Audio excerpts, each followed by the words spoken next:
하겠습니다.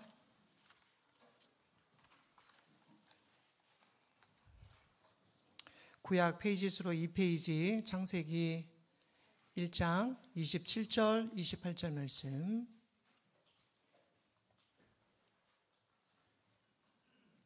한 목소리로 함께 합독하겠습니다. 하나님이 자기 형상 곧 하나님의 형상대로 사람을 창조하시되 남자와 여자를 창조하시고 하나님이 그들에게 복을 주시며 하나님이 그들에게 이르시되 생육하고 번성하여 땅에 충만하라. 땅을 정복하라. 바다의 물고기와 하늘의 새와 땅에 움직이는 모든 생물을 다스리라 하시니라. 아멘. 이 말씀은 살아계신 하나님의 말씀입니다. 오늘 우리 권장희 소장님 모시고 우리 아이 두뇌 발달과 미디어 절제력을 키우는 부모 역할이라고 하는 강의를 통해서 스마트폰에 관한 부분들을 함께 나누려고 합니다. 권장희 소장님을 소개합니다. 서울 숭실대학교와 한영외국어 학교에서 또 교사로 일하시고 기윤실 교사 모임 창립과 대표로 활동 중에 계시고요. 지금은 놀이미디어 교육센터 소장님으로 계시는 우리 권장희 소장님 함께 모실 때에 우리 힘차게 박수하면서 함께 찬양하겠습니다. 예, 감사합니다. 화면을 방송실을 바꿔 감사합니다. 아까 이제 와서 같이 장로님들 목사님과 식사를 같이 했는데 엄청 걱정하시더라고요. 여기 지금 아이들과 같이 예배드리는데 장소가 좁을까봐 의자가 부족할까 엄청 걱정하시던데 옆에 보세요. 빈자리가 많이 있죠? 좀 아쉽네요. 제가 이 교회가 11월 한 달 동안에 스마트폰 자제력을 키우는 캠페인을 하기로 해서 저를 불렀다고 들었습니다. 그러면 사실은 더 많은 분들이 강의를 들어야 으쌰으쌰가 되는데 여러분들께서 잘 들으시고 일당백 오늘 여러 사정 때문에 같이 못 들으신 분들에게 많이 말씀을 해주셔서 같이 하면 좋겠습니다. 여기 초중고등학생들 같이 온 친구들이 있는데요. 잠깐 자리에서 일어나 볼까요? 초등학교 다니시거나 중고등학교 다니신 친구들 한번 일어나 보세요. 초중고등학생들 일어나라고 하면 옆을 보는 친구들이 있어요. 자기가 초등학생인지를 옆을 봐야 하는 굉장히 특이한 친구들이에요. 우리 친구들 학교에서는 영어 잘하고 수학 잘하고 이러면 실력 있다고 얘기를 해요. 그렇죠? 그런데 하나님은 그런 거 실력이라고 말씀하지 않으세요. 하나님은 무엇을 실력이라고 말씀하시냐면 부모님들이 선생님이 아들아 친구야 우리 이거 한번 해볼까? 이렇게 해볼까? 이렇게 제안했을 때 네 좋아요 네 해볼게요 이렇게 반응하는 것이 진짜 실력이라고 말씀하세요. 여러분들은 부모님이 선생님께서 오후 시간에 이 교육을 같이 받자 이런 제안을 받고 네 좋아요 네 해볼게요 그래서 이 자리에 온 친구들이에요. 여러분들은 정말 실력이 있기 때문에 이 자리에 있는 것입니다. 우리 박수 한번 쳐주세요. 실력 있는 친구들 고마워요. 앉으세요. 우리의 위기 중에 하나는 우리가 아이들에게 좋은 것을 물려주고자 해도 아이들이 거부를 합니다. 엄마가 이런 거에 좋은 거 있는데 같이 한번 해볼까? 아 싫어요 됐어요 엄마나 누리세요. 그래서 우리가 주고 싶은 걸 줄 수 없는 그런 시대가 돼버렸어요. 그래서 이 자리에 데려오는 것도 너무 힘든 시대가 됐다는 뜻이에요. 이 일들이 다 사실은 오늘 주제와 무관하지도 않습니다. 오늘 주제는 하나님의 거룩한 부르심에 응답하는 다음 세대들을 세워라. 사실 제가 교회 와서 주보를 봤더니 주보 올해 3대 목표가 있더라고요. 1번이 뭐였죠? 여기 지금 외부교회에서 다 오셨나요?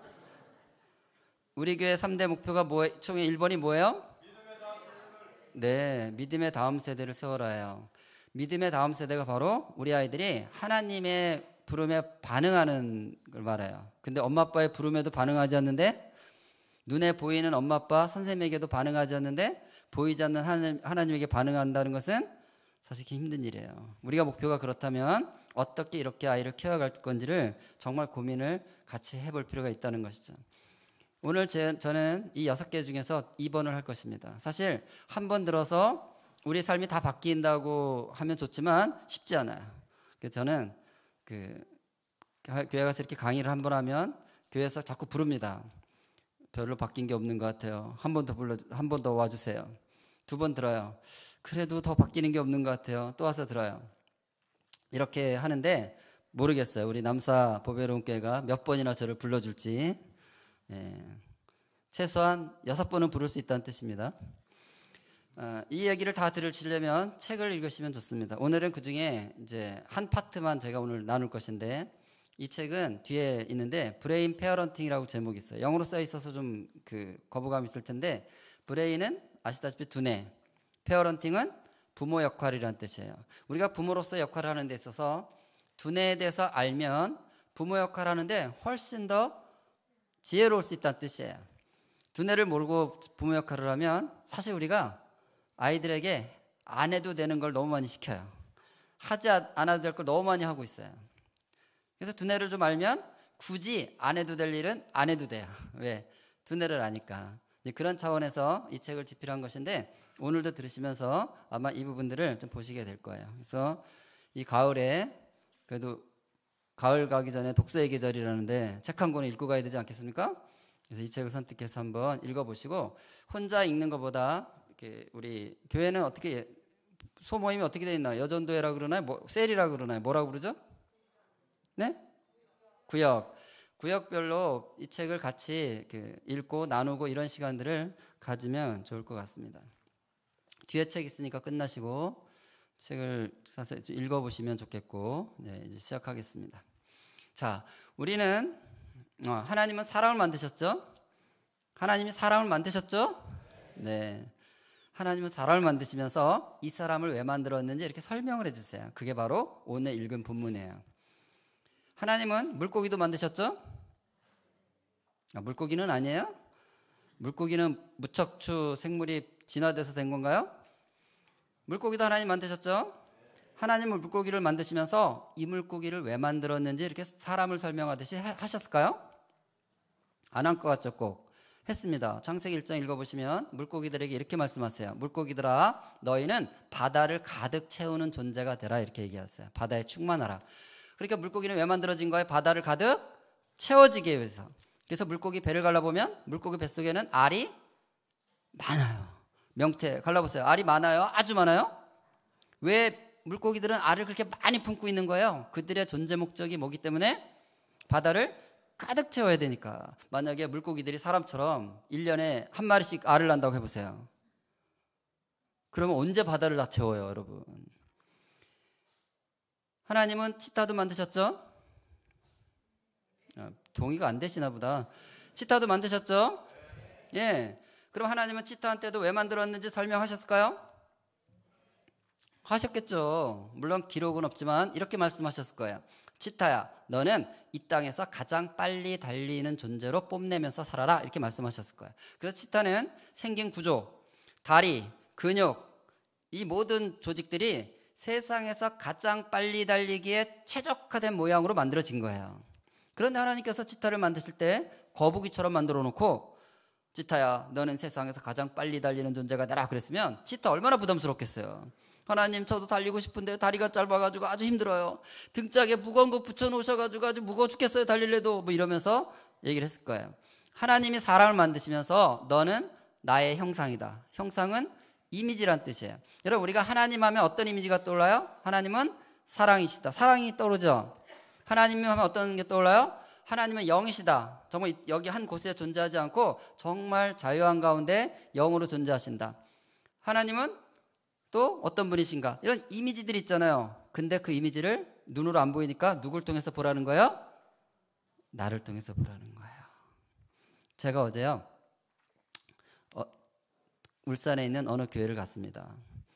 근데 기차 시간과 강의 시간이 이렇게 짧아가지고 교회에서 점심을 이제 도시락을 준비해 놓으셨다고 말씀하셨어요. 그래서 이제 제가 30분 정도 시간이 남았는데 도시락을 이제 본 도시락을 딱 이렇게 준비해 놓으셨더라고요, 저를 위해서. 그런데요, 도시락은 없고 모든 국과 반찬과 밥과 이 모든 것들을 아주 예쁜 그릇에다 다 옮겨 놓은 거예요. 제가 한 20분 밥 먹으면서 너무 감동을 받은 거예요. 굳이 그렇게까지 할 필요 있나요? 도시락 주면 되지. 도시락 뭐 그냥 먹고 치우면 되는데 다 꺼내가지고 내용물을 다 꺼내서 종류별로 그릇에다가 그리고 물도 원래 도시락 시키면 물 나오잖아요, 일회용. 그것을 주전자에다가 담아놓고 따로 컵 준비하고 완전히 성찬을 해놓으신 거예요.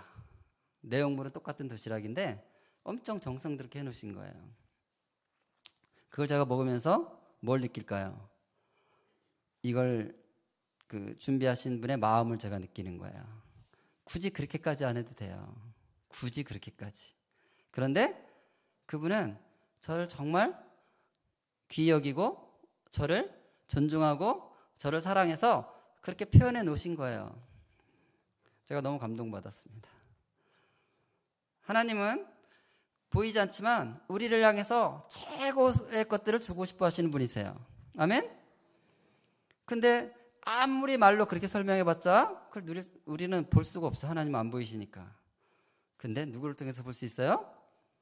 그 하나님의 사람들을 통해서. 그러니까 우리가 하는 모든 움직임과 행동들이 하나님의 이미지를 우리를 통해서 표현해 주는 거거든요. 이를테면 그렇다는 거예요. 굳이 그럴 필요 없지만 굳이 그렇게 하는 것은 하나님이 우리를 어떻게 존중해 주시고 하나님이 우리를 어떻게 귀히 여기시는지를 우리를 통해서 사람들에게 보여주고자 그렇게 하신다는 뜻이에요.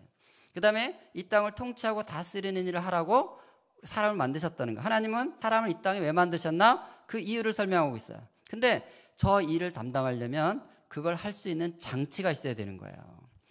치타가 그렇게 달리려면 그런 장치가 있어야 되는 것처럼, 물고기가 바다를 채우려면 알을 그렇게 많이 품고 있어야 되는 것처럼, 사람이 저 일을 하려면 하나님이 저 일을 하라고 말씀하셨으니까 그 일을 할 수 있는 장치도 있어야 될 거 아니에요, 그죠? 그런 거 안 만들어 놓고 하라고 하면 안 되잖아요. 그 장치가 바로 두뇌예요. 요즘 두뇌과학을 통해서 하나님이 어떤 의도와 목적으로 사람을 만드셨는지가 조금씩 알려지기 시작했어요.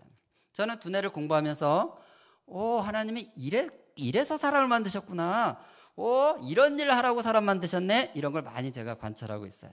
그런데 오늘 우리가 왜 캠페인을 하려고 하냐? 바로 이 스마트폰이 두뇌를 바꿔버리고 있다는 거예요.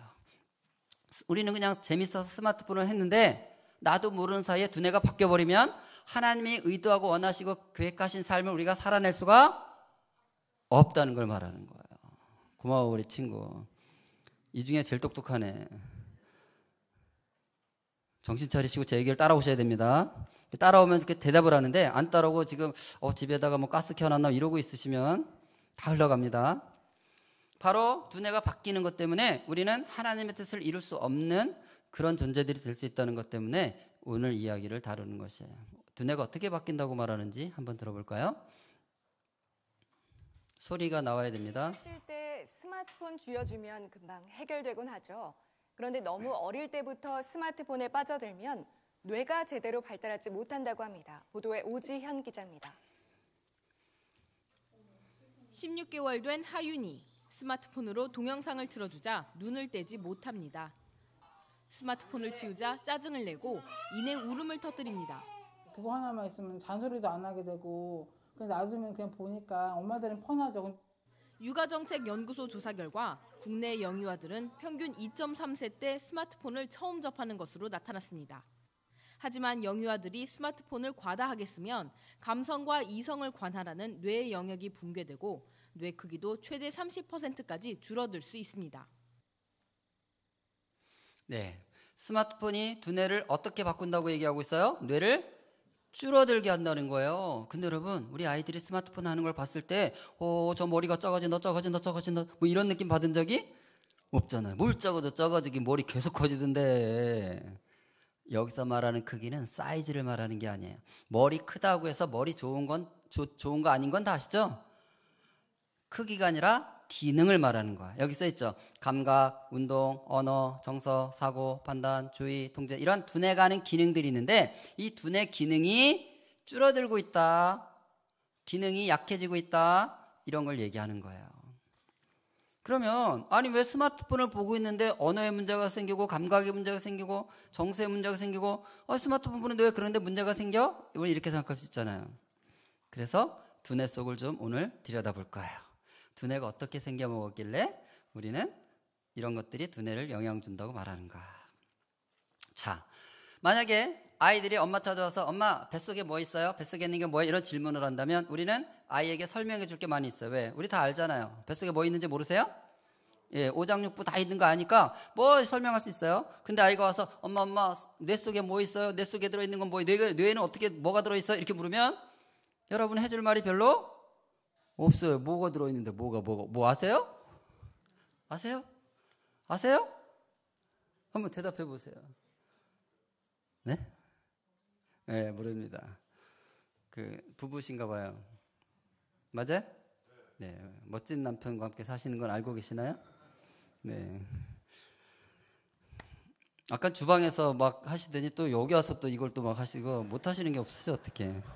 그래서 제가 같이 찬양하면서 직업이 궁금해졌어요. 도대체 무슨 직업을 갖고 있길래 모든 걸 다 하시지? 뭐 이런 생각이 들었습니다. 자, 뇌 속에 뭐가 있냐고 물으면 우리는 별로 뱃속에 있는 거는 다 알고 있으면서도 뇌 속에 있는 거는 떠오르는 게 없는 거예요. 뇌 속에 뭐가 있냐면 4가지가 있어요. 뉴런, 시냅스, 생성, 연결. 뭐가 있다고요? 예, 이렇게 4가지를 얘기하면 100점이에요. 100점. 뇌 속에 뭐가 있냐고 물었을 때.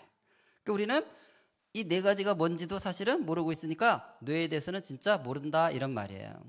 자, 이걸 모르기 때문에 어떤 문제가 생기는지 한번 볼까요? 어떤 아빠가 담배를 피시는데 5살짜리 아들이 아빠 담배 피는 거 너무 멋져 보이시는데 나도 한번 빨아보게 주세요. 그러면 쫄라대는 게 귀찮아서 물고 있던 담배를 줄까요? 왜 안 주죠? 쫄라대는데? 스마트폰은 쫄라대면 바로 주잖아요. 근데 담배는 왜 못 주는 거? 왜? 알잖아요. 그 담배 연기가 코와 입으로 들어가면 폐를 통해서 그 연기가 어떻게 몸에 영향을 미치는지 너무 잘 알기 때문에 어떤 아빠도 쫄라댄다고 담배를 줄 수는 없잖아요. 엄마가 아이를 재웁니다. 자장자장 아무리 재우는데도 앉아. 할 수 없다. 소주를 찾아서 한 컵 따라. 설탕을 진하게 섞어. 그래서 이제 먹이는 거예요. 아기는 달달하니까 마시고는 취해서 바로 골아 떨어질 거 아니에요? 그럼 엄마는 역시 아이를 재울 땐 소주가 최고야 이러면서 애 재울 때마다 소주 찾는 엄마가 옆집에 산다면 우리 그 엄마 어떡하시겠어요? 신고하겠죠. 신고. 왜? 알기 때문이에요.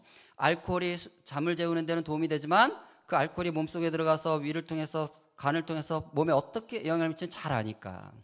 그런데 정말 많은 부모님들이 저한테 이렇게 말씀하세요. 소장님, 스마트폰이 나쁜 건 알겠는데 쉽지가 않아요. 스마트폰 나쁜 건 알지만 어쩔 수 없더라고요. 스마트폰 나쁜 건 알겠는데 잘 안 돼요. 다 이렇게 얘기를 하는 거예요. 맞아요? 그런 얘기만 듣잖아요. 하시기도 하고. 술과 담배는 나쁜 거 알기 때문에 줘서도 안 되고 줄 수도 없고 주면은 신고하겠다. 단호해 우리 입장이. 근데 스마트폰은 어쩔 수 없이 줄 수밖에 없다고 말하고 있는 거예요. 근데 여러분 맥락을 보세요. 맥락. 술과 담배 어디에 나쁘다는 거예요? 몸, 바디. 스마트폰 어디에 나쁘다는 거예요? 두뇌, 마음, 정신. 그러면 몸은 어떻게든지 지켜야 되고 두뇌는 어쩔 수 없이 망가뜨려야 되는 거예요? 반대 아니에요? 몸은 혹시 어떻게 망가져도 인공 관절에도 대체 낄 수가 있잖아요. 근데 뇌는 망가지면 끝이에요. 근데 우리는 어쩔 수 없다고 말하면서 지금 스마트폰 주고 있는 거예요. 왜? 나쁜 건 알겠는데요. 여기 잘못된 거야. 뭘 아는데 도대체. 두뇌 안에서 어떤 일이 벌어지는지 뭘 알고 있는데 다 안다고 그러시나요? 오늘 이 시간도 우리 교회에서 한 달 캠페인을 위해서 준비를 많이 하셨어요. 그리고 홍보도 많이 하셨어요. 근데 많은 분들이 우선순위가 다른 데 있는 거예요. 왜? 이 정도는 다 알고 있다고 생각해요. 다 안다고 생각하는 거예요. 그러면서 계속 스마트폰 주고 있는 거예요. 이게 어떤 문제가 있는지, 뭐를 우리가 모르고 있는지 이제 공부를 시작합니다. 뉴런, 시냅스, 생성, 연결이 뭔지. 자, 이게 바로 뉴런이에요. 이게 뭐라고요? 뭐처럼 생겼어요? 딱 나무처럼 생겼죠. 이렇게 나무 모양의 뉴런이 우리 뇌 속에 있는데 몇 개가 있냐면 무려 1000억 개가 있어요. 1000억 개라는 소리를 듣고 안 놀래면 그 이상한 겁니다. 둘 중에 하나죠. 생각이 없거나 멘탈이 강하거나. 여러분은 어느 쪽인가요? 1000억 개의 나무가 요 속에 들어가려면 이 나무의 실제 크기는 클까요? 작을까요? 엄청 작아야 1000억 개를 집어넣을 거 아니에요. 1mm를 자 저기 보세요. 이거 멀어서 그런 거 잘 말을 안 듣네. 말 잘 안 듣네. 1mm를 1000번 자른 크기예요. 자 생각해 보세요. 1mm 생각해 보세요. 그걸 1000번을 더 잘라. 보여 안 보여요? 그래서 100여 년 전만 해도 우리 뇌 속에 뉴런이 있다는 것을 알 수가 없었어요. 보이지 않으니까. 공기처럼. 공기야 이렇게 우리가 호흡하니까 느끼니까 있는 건 줄 알지. 이거 지금 봐서는 알 수 있어요? 있는지? 여기 질소가 70%, 산소가 30% 있는 게 보이세요? 근데 느껴지는 거예요. 근데 뇌는 보여 안 보여요? 그러니까 알 수가 없죠. 지금으로부터 100여 년 전에 이탈리아에 골지라는 사람이 있어서 골지. 이름이 특이하죠? 꼴찌야, 꼴찌. 이름이 꼴찌. 이 골지가 이제 두뇌를 해부해서 두뇌를 꺼내서 잘라가지고 전자현미경에 올려놓고 이제 보고 있었어요. 뇌 속에 뭐가 있는지 본 거죠. 궁금하니까. 보다가 손을 잘못 툭 쳐가지고 옆에 시약들이 쭉 있는 병들이 쭉 있었는데 뭐 하나를 실수로 잘못 건드린 거야. 그래서 이 병이 쓰러졌어요. 쓰러지면서 병에 들었던 약물이 있었을 거 아니에요. 그게 튀어가지고 그 전자현미경 올려놓은 거기에 이렇게 닿은 거예요. 이 실험하고 있던 것들이 오염된 거죠. 심각한 실수를 한 거거든요. 그런데 너무나도 놀랍게도 이 약물이 저 뉴런만 염색을 시켜버린 거예요. 신기하게도. 다시 봤더니 뭐가 얼룩얼룩 염색이 돼 있는 게 보이기 시작한 거예요. 전자현미경이. 그래서 발견된 게 뉴런이에요. 그래서 꼴찌라는 사람은 1906년에 우리 뇌에 뉴런이 있다는 사실을 발견한 공로로 노벨 생리의학상을 받았어요. 노벨상, 실수로 노벨상 받았어요. 그렇게 해서 발견된 게 뉴런이에요. 이 1000억 개 뉴런은 언제 만들어지냐면 엄마 뱃속 3개월 때 만들어져요. 우리가 아이를 임신하면 뱃속 3개월이 되면 발가락 10개가 다 만들어집니다. 우리 지금 쓰시는 10개 발가락이 언제 만들어졌다고요? 뱃속 3개월 때 만들어진 거예요. 그때 만들어진 거 지금까지 쓰시는 거예요, 여러분. 이 10개 발가락 언제까지 쓰세요? 죽을 때까지 쓰세요. 사시면서 혹시 발가락 더 필요한 분 계세요? 그런 것처럼 바로 발가락 10개 만들어지는 순간에 여기에서는 1000억 개 나무가 심겨지는 거예요. 이 뉴런은 아주 쉽게 이해를 하려면 뱃속에 장기가 있는 것처럼 뇌 속에도 장기가 있다 이렇게 생각하시면 쉬워요. 자, 위장 있죠, 뱃속에. 왜 있어요? 위장 왜 있어요? 소화시켜야 되니까 있는 거죠. 위장 없으면 우리 먹을 수가 없는 거잖아요. 심장 왜 있어요? 산소를 펌프질해서 온 몸의 세포에다가 산소 줘야 되잖아요. 우리 세포들은요 5분만 산소가 공급 안 되면 죽어버려요, 세포가. 그러니까 이거 멈춰 있으면요 우리 죽는 거야. 이런 것처럼 뇌에도 뇌가 기능할 수 있도록 장기들이 있는 거예요. 어떤 뉴런은 색깔만 구별하는 뉴런이 있어요, 우리 뇌에. 그래서 우리는 이런 모든 아름다운 색을 다 볼 수 있는 거예요. 강아지는 그런 뉴런이, 그런 나무가 뇌 속에 있을까 없을까요? 강아지 없어요. 그래서 강아지는 세상을 아름답게 볼 수가 없어요. 흑백으로밖에 볼 수 없어요. 어둡고 밝은 것밖에 못 봐요. 모르셨죠? 우리 뇌에는요 움직이는 것만 보는 나무가 있어요. 그래서 우리는 움직이는 걸 다 보잖아요. 근데요 이 나무가 손상된 사람들은 움직이는 게 안 보여요. 그러니까 여러분처럼 앉아있으면 잘 보이는데 여러분이 일어나서 움직이기 시작하면 투명인간들이 되는 거예요, 이 사람한테는. 그러니까 우리 뇌가 하는 모든 일들은 그 뉴런들이 그런 기능을 하고 있는 거예요. 그런데 어떤 뉴런들이 있냐면 아기들이 태어났잖아요. 다른 소리가 뇌로 들어갈 때는 뇌에서 움직임이 없는데 엄마 아빠가 말하는 소리가 들어가면 바로 반짝반짝 빛나는 뉴런들이 있어요. 말소리에만 반응하는 뉴런이 있어요, 뇌 속에. 그래서 모든 사람은 말을 하는 거예요. 그러면 원숭이는 그런 사람이 말을 하면 거기에 반응하는 나무가 원숭이 뇌 속에는 있을까 없을까요? 없어요. 그래서 원숭이들은 우리랑 6천 년 동안 인간들과 같이 살았지만 원숭이가 말을 해요, 못해요? 못하는 거예요. 왜 못한다고요? 아무리 말을 해줘도 우리 아기들처럼 말할 때마다 이렇게 반응하는 뉴런이 안 심겨져 있기 때문에 원숭이들은 말을 못하는 거예요. 그럼 왜 하나님께서는 원숭이를 만들 때는 원숭이 뇌에다가는 말소리를 알아듣는 뉴런을 안 만들어 놓으셨을까요? 그거 좀 만들어 놨으면 우리가 숲에 가서 원숭이 볼 때마다 좀 얘기 좀 많이 할 텐데 왜 안 만들어 놨을까요? 하나님은 원숭이를 만드시면서 원숭이하고는 별로 대화를 하고 싶지 않았던 것 같아요. 하나님이 원숭이라는 그 피조물을 만들면서 이 친구랑 이야기를 하고 싶었다면 반드시 그 뇌에는 뭐가 있어야 되는 거예요? 말하는 뉴런이 있어야 되는 거예요, 여러분. 그런데 사람을 만드시면서 사람의 뇌에다가는 말소리를 알아듣는 뉴런을 만들어 놨다는 얘기는 하나님은 사람을 만드시면서 이 사람하고는 뭐 하고 싶었었다?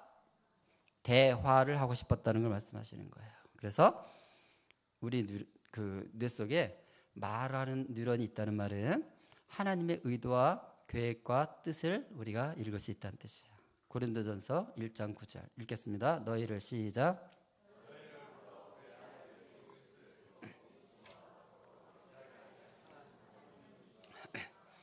하나님은 우리를 불러서 뭐 하고 싶어하는 하나님이시라고요? 이야기하고 싶은 하나님이에요. 우리는 어떻게 하나님과 이야기하죠? 우리의 마음과 우리의 생각과 우리의 상황을 기도와 찬양으로 하나님께 이야기하는 거예요. 기쁠 때나 슬플 때나 답답할 때나 좋을 때나 우리가 어떤 형편에 있든지 기도와 찬양으로 우리는 하나님께 내 마음을 토로하는 거예요. 그 다음에 하나님은 어떻게 우리한테 말씀하세요? 우리가 성경을 직접 읽을 때 하나님이 알려주시고 설교를 들을 때 또 성경 공부할 때 제자 훈련할 때 뭔가를 할 때 그 말씀들이 우리 마음에 다가올 때가 있어요.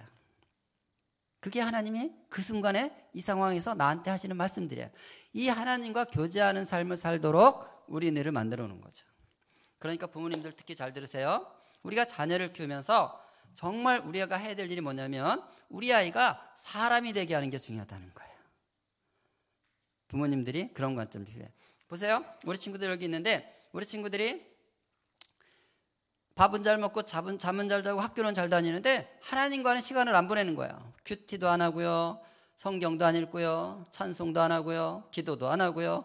그냥 짜증나면 엄마한테 짜증 다 부리고 기쁘면 그냥 혼자 난리치고 노래방 가서 실컷 제끼고 뭐 이러면서 즐겁게는 사는데 그게 하나님에게는 표현이 하나도 안 되고 자기가 또 오늘 하나님이 나한테 무슨 말씀하시나 지금 시험 공부를 앞두고 내가 너무 눌려있고 내가 좀 두려운데 하나님이 나한테 지금 이 상황에서 뭐라고 말씀하시나 전혀 관심이 없어 이러고 살고 있으면 하나님은 이런 생각이 드신 거예요.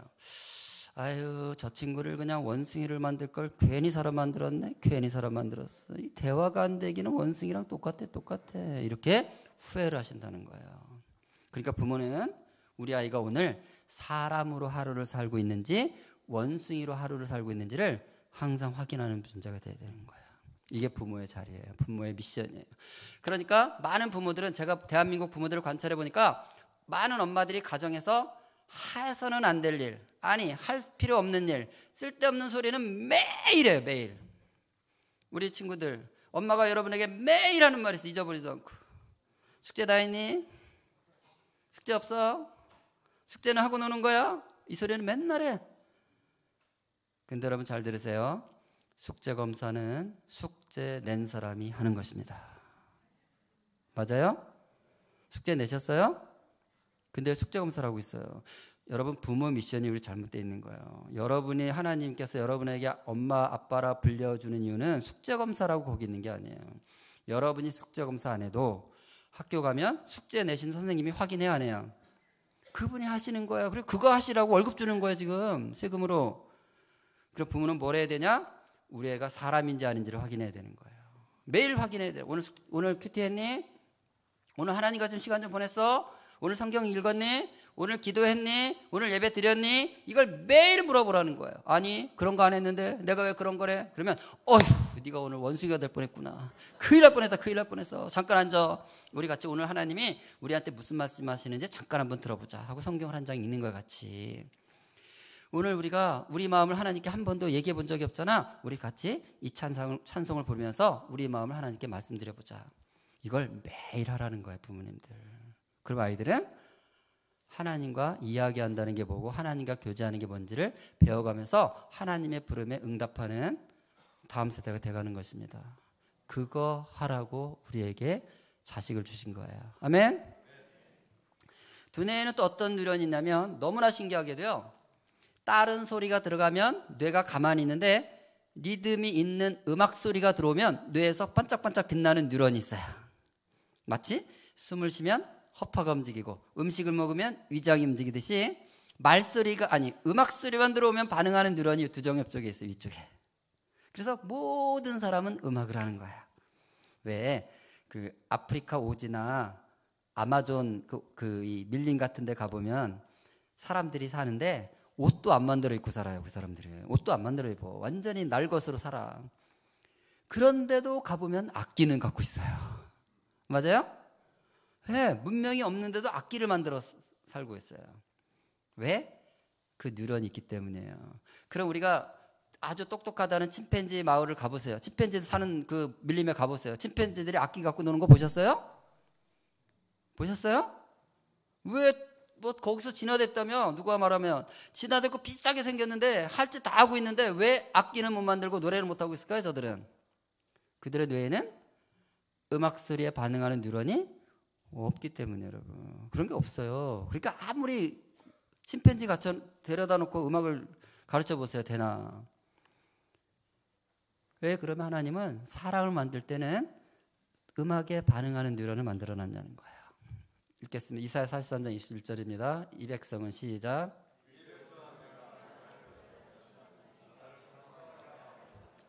하나님이 사람을 만드실 때는 이 사람이 뭘 하는 사람이 되기를 원했다고요? 찬송하는 사람이 되기를 원했다는 거예요.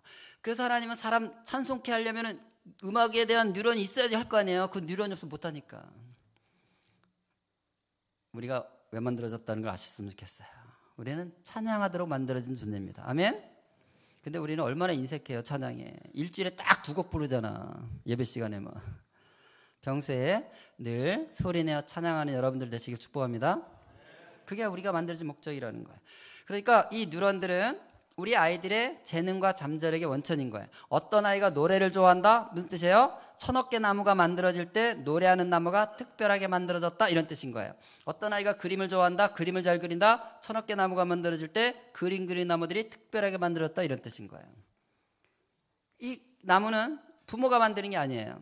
창세전부터 하나님의 계획 가운데 어떤 나무를 어떻게 심을지 계획을 세워서 우리 아이 엄마 뱃속에서 장기들이 만들어질 때 두뇌 안에 그 장기들을 만드시는 분 하나님이세요. 그러니까 우리 아이가 어떤 나무가 특별하게 만들어졌는지 우리는 알 수가 없어요. 그래서 뭘 해야 돼요? 관찰을 하는 거예요. 아이들을 관찰하는 거예요.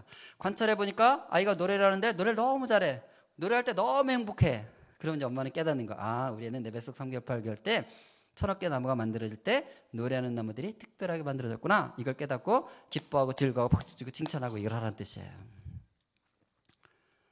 우리 아이 관찰해 보니까 그림을 그리는데 그림 너무 잘 그리는데 그림 너무 괜찮은데 그림 좋은데 그러면 얘가 날 닮았나? 이게 아니고요.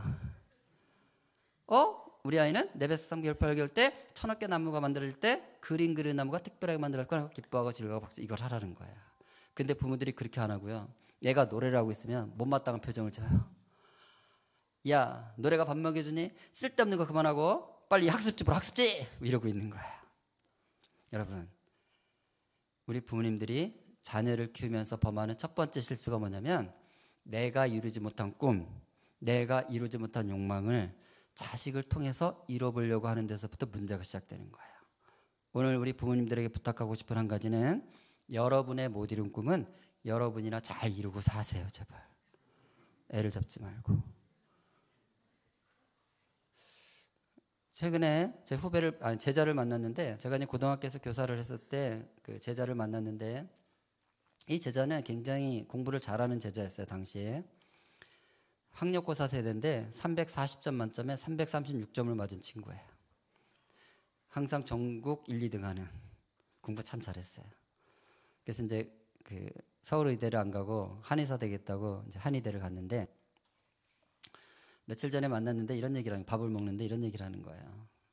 선생님 책 읽고, 제 책에 이제 그런 얘기 나오잖아요. 관찰하라고.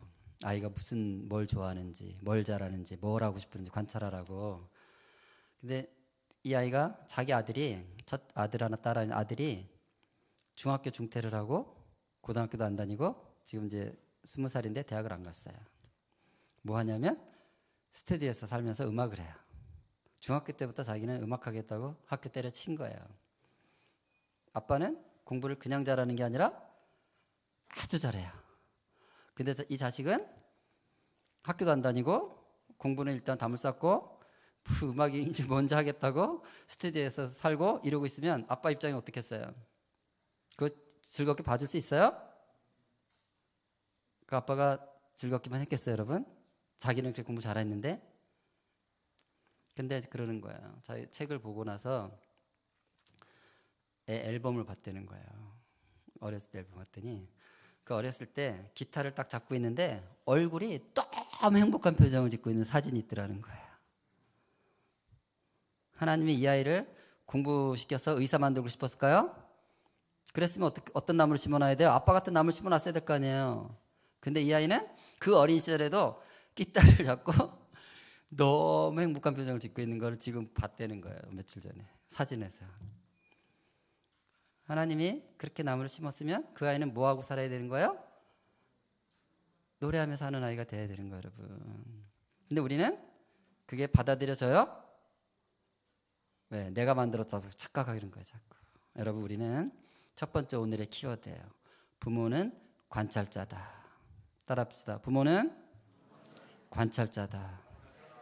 우리 아이들이 뭘 좋아하는지, 뭘 잘하는지, 뭘 하고 싶어 하는지, 뭘 할 때 행복한지를 늘 관찰자의 자리에서 아이를 바라봐야 되는 거예요. 내가 못 이룬 거, 내가 못 해본 거, 이 아이를 통해서 꼭 한번 해보게 할 거야. 뭐 이런 욕망을 가지면 하나님이 원하는 삶을 사는 게 아니라 내가 원하는 삶을 살다가 망하는 거예요. 그래서 여러분, 부모는 항상 관찰자의 자리에서 관찰하는 거예요. 그리고 더 중요한 건 뭐냐면 1000억 나무가 뱃속에서 만들어진다 그랬잖아요. 1000억 만들어질 때 우리 아이랑 똑같은 모양으로 만들어지는 아이는 지구상에 단 한 명도 없어요. 똑같은 모양으로 만들어지지 않았다는 얘기는 똑같은 짓을 하는 애가 없다는 뜻이에요. 똑같은 짓을 하는 애가 없다는 얘기는 비교 대상이 없다는 뜻이에요. 근데 우리는 옆집만 갔다 오면 이렇게 하잖아요. 옆집 갔더니 걔는 뭐 하고 있더라. 옆집 갔더니 걔는 뭐 받아왔더라. 옆집 갔더니 걔는 어떻다더라. 여러분, 우리 자녀들은 감히 옆집 아이랑 비교할 수 없는 유일하고 똑똑하고 그 아이만의 존귀한 삶이 사라지도록 1000억 나무가 심겨져서 태어난 아이라는 사실이에요. 비교할 수 없는. 이 사실을 엄마 아빠가 잊지 않도록 하나님께서는 아이 몸에다 아예 표식을 해주셨어요. 엄마 아빠가 잘 보이는 곳에다가. 여러분, 우리가 자녀를 키우면서 제일 많이 보는 게 눈이에요. 아이랑 하루에도 수십 번씩 아이와 눈을 마주치죠. 맞아요? 막 눈을 피해가면서 키우시나요? 보면 눈을 보게 돼 있죠. 그래서 하나님은 눈에다 표시를 해놨어요. 눈에는 홍채라는 게 있어요. 홍채. 자, 홍채가 똑같은 인간이 지구상에 있어요, 없어요? 단 한 명도 없어요. 그러니까 부모는 자녀를 볼 때마다, 눈을 볼 때마다 생각해야 되는 거예요. 그렇지, 저 아이의 홍채가 똑같은 아이가 지구상에 단 한 명도 없는 것처럼 저 아이 내 속에 1000억 나무, 우리 아이랑 똑같은 모양으로 심겨지는 아이는 있다 없다? 그럼 우리 아이랑 비교할 수 있는 아이가 지구상에 있다 없다? 나는 이 아들 이 딸을 누구하고도 결코 비교하지 않으면서 이 아이만의 존귀한 삶이 사라지도록 응원하고 지지하고 축복하고 격려하면서 키워내는 그런 엄마가 돼야지, 그런 아빠가 돼야지 하루에도 수십 번씩 눈을 볼 때마다 결단하라는 뜻인 거예요. 근데 그렇게 결단을 해도 돌아서서 또 옆집 애를 보면 은근히 또 시험에 들어와요. 이게 어쩔 수 없는 엄마의 마음이에요. 그래서 하나님은 한 군데 더 표시를 해놨어요. 우리의 실수를 막기 위해서. 우리가 아이를 키우면서 제일 많이 만지고 잡고 접하는 곳이 손이에요. 늘 아이의 손을 잡고 있죠. 맞아요? 손에 뭐가 있어요? 짐은 똑같은 아이 있어 없어요? 단 한 명도 없어요. 그러니까 우리 아이의 손을 잡을 때마다 부모는 또 생각해야 돼요. 그렇지, 이 아이의 지문이 똑같은 아이가 지구상에 단 한 명도 없는 것처럼 이 아이 내 속에 1000억 나무, 우리 아이랑 똑같이 만들어진 아이는 없어. 나는 이 아들을 누구하고도 비교하지 않으면서 키울 거야. 결단하라는 거예요. 여러분, 이것은 하루에도 수십 번씩 매일 우리는 결단을 해야 돼요. 이게 아주 우리 안에 습이 돼 있어요. 습성이 돼 있어요. 어떻게 할 수 있냐? 여러분 한번 기억을 떠올려 봅시다. 과거로 돌아가서 우리 아이가 2-3살, 서너 살 때 아이를 데리고 이제 밖에 나가면 비슷한 또래 아이를 데려온 엄마를 이제 우연히 놀이터나 이런 데서 만나잖아요. 만나면 둘이 이제 통성명하고 얘기를 하다 보면 우리가 그 엄마한테 꼭 한 가지 물어본 게 있어요. 뭘 물어봤는지 한번 떠올려 보세요. 뭐 물어봤어요? 그 엄마한테. 처음 본 엄마한테 인사하고 나서 뭐 물어봤어요? 기억 안 나세요? 몇 살이에요? 몇 개월 됐어요? 물어봤어요? 안 물어봤어요? 기억나죠? 그 왜 물어봤을까요? 왜? 그 비교하려고 물어보는 거 여러분. 비교하려고 우리 아이랑. 우리 안에 습이되어 있다는 걸 기억하세요. 그런데 비교하는 순간 내 표정이 해맑아질까요? 못마땅해질까요? 주로 못마땅해지죠. 그럼 내 표정이 못마땅해지면 아이가 그 엄마 표정 읽을까요? 못 읽을까요? 100% 읽게 돼 있어요. 그리고 아이가 엄마 표정을 보는데 나를 향해서 못마땅한 표정을 짓고 있으면 아이 입장에서는 엄마한테 지금 인정받고 칭찬받고 있는 거예요? 거절당하고 있는 거예요? 거절당하고 있는 거예요, 여러분. 우리가 자녀들에게 자존감을 가져라, 당당해라 이렇게 말하는 게 중요한 게 아니라 우리가 이미 비교하는 순간 아이는 엄마 아빠 앞에서 존재감을 상실해 버리는 거예요. 그러면서 아이들이 지금 자존감이 떨어지고 있는 거예요. 그래서 여러분 매일 수십 번씩 눈을 볼 때마다 손을 잡을 때마다 결단해야 되는 거예요. 이게 초등학교 때 끝나는 게 아니에요, 여러분. 어머님들, 젊은 어머님. 초고등학교 때 끝나는 게 아니에요. 중학교 가면 끝나는 게 아니에요. 대학교 가면 끝나는 게 아니에요. 계속해서 이 비교는 들어옵니다. 우리 잘 아시죠? 지금 청년을 키우는 우리 부모님들. 청년 되니까 이제 비교로 다 끝나든가요? 명절 때 모여보세요, 형제들. 어떤 자식은 어떻고 어떤 자식은 어떻고 우리 자식은 이 모양이고 비교돼야 한대요. 여러분 끝나는 게 아닙니다. 최근에 저도 이런 경험을 했어요. 후배가 카톡으로 톡에다가 청첩장을 보냈어요. 선배님, 우리 딸이 결혼하니까 와서 축복해 주세요. 보냈어요. 보냈는데 그 청첩장만 보내면 되는데 또 거기다 뭘 또 썼더라고요. 뭐라고.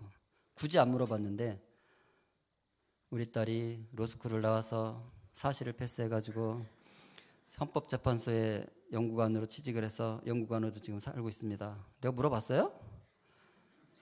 왜 쓰는 거야 거기다가 그걸 쫙 썼더라고요. 우리 딸도 대학 나왔거든요. 대학 나와서 우리 딸 놀고 있거든요 지금. 근데 그런 거 받으면 시험에 오겠어요 안 오겠어요? 끝이 없는 일이에요 여러분. 오늘부터 매일매일 이 문제를 정리하지 않으면 우리가 부모로서 늘 아이에게 쓸데없는 소리, 하나님이 원치 않는 말을 하게 되는 거예요. 우리 친구들도 잘 들으세요. 여러분의 뇌 속에 있는 1000억 개 뉴런은 누구랑 비교 대상으로 하나님 만드신 게 아니에요. 누구를 보면서 나는 왜 저처럼 못할까? 왜 난 쟤와 다를까? 다르게 만드신 거예요 하나님은. 쟤처럼 살 거면은 쟤를 만들었지 왜 나를 만드셨겠어요? 아멘? 여러분 누구하고도 비교하지 않으면서 여러분이 얼마나 하나님께서 창세전부터 존귀하게 계획하고 만드셔서 우리 이 땅에 보내셨다는 것을 기억하고 살았으면 좋겠어요. 정리하자면 우리 아이들의 재능과 잠재력은 다름을 의미하는 것이지 우열을 의미하는 게 아니라는 거예요. IQ 130인 아이는 120인 아이보다 우월한 게 아니라 존재 자체가 다른 거예요. 다르게 만드신 거예요. 그래서 우리가 속지 않는 게 중요합니다. 읽겠습니다. 내 사랑하는 시작.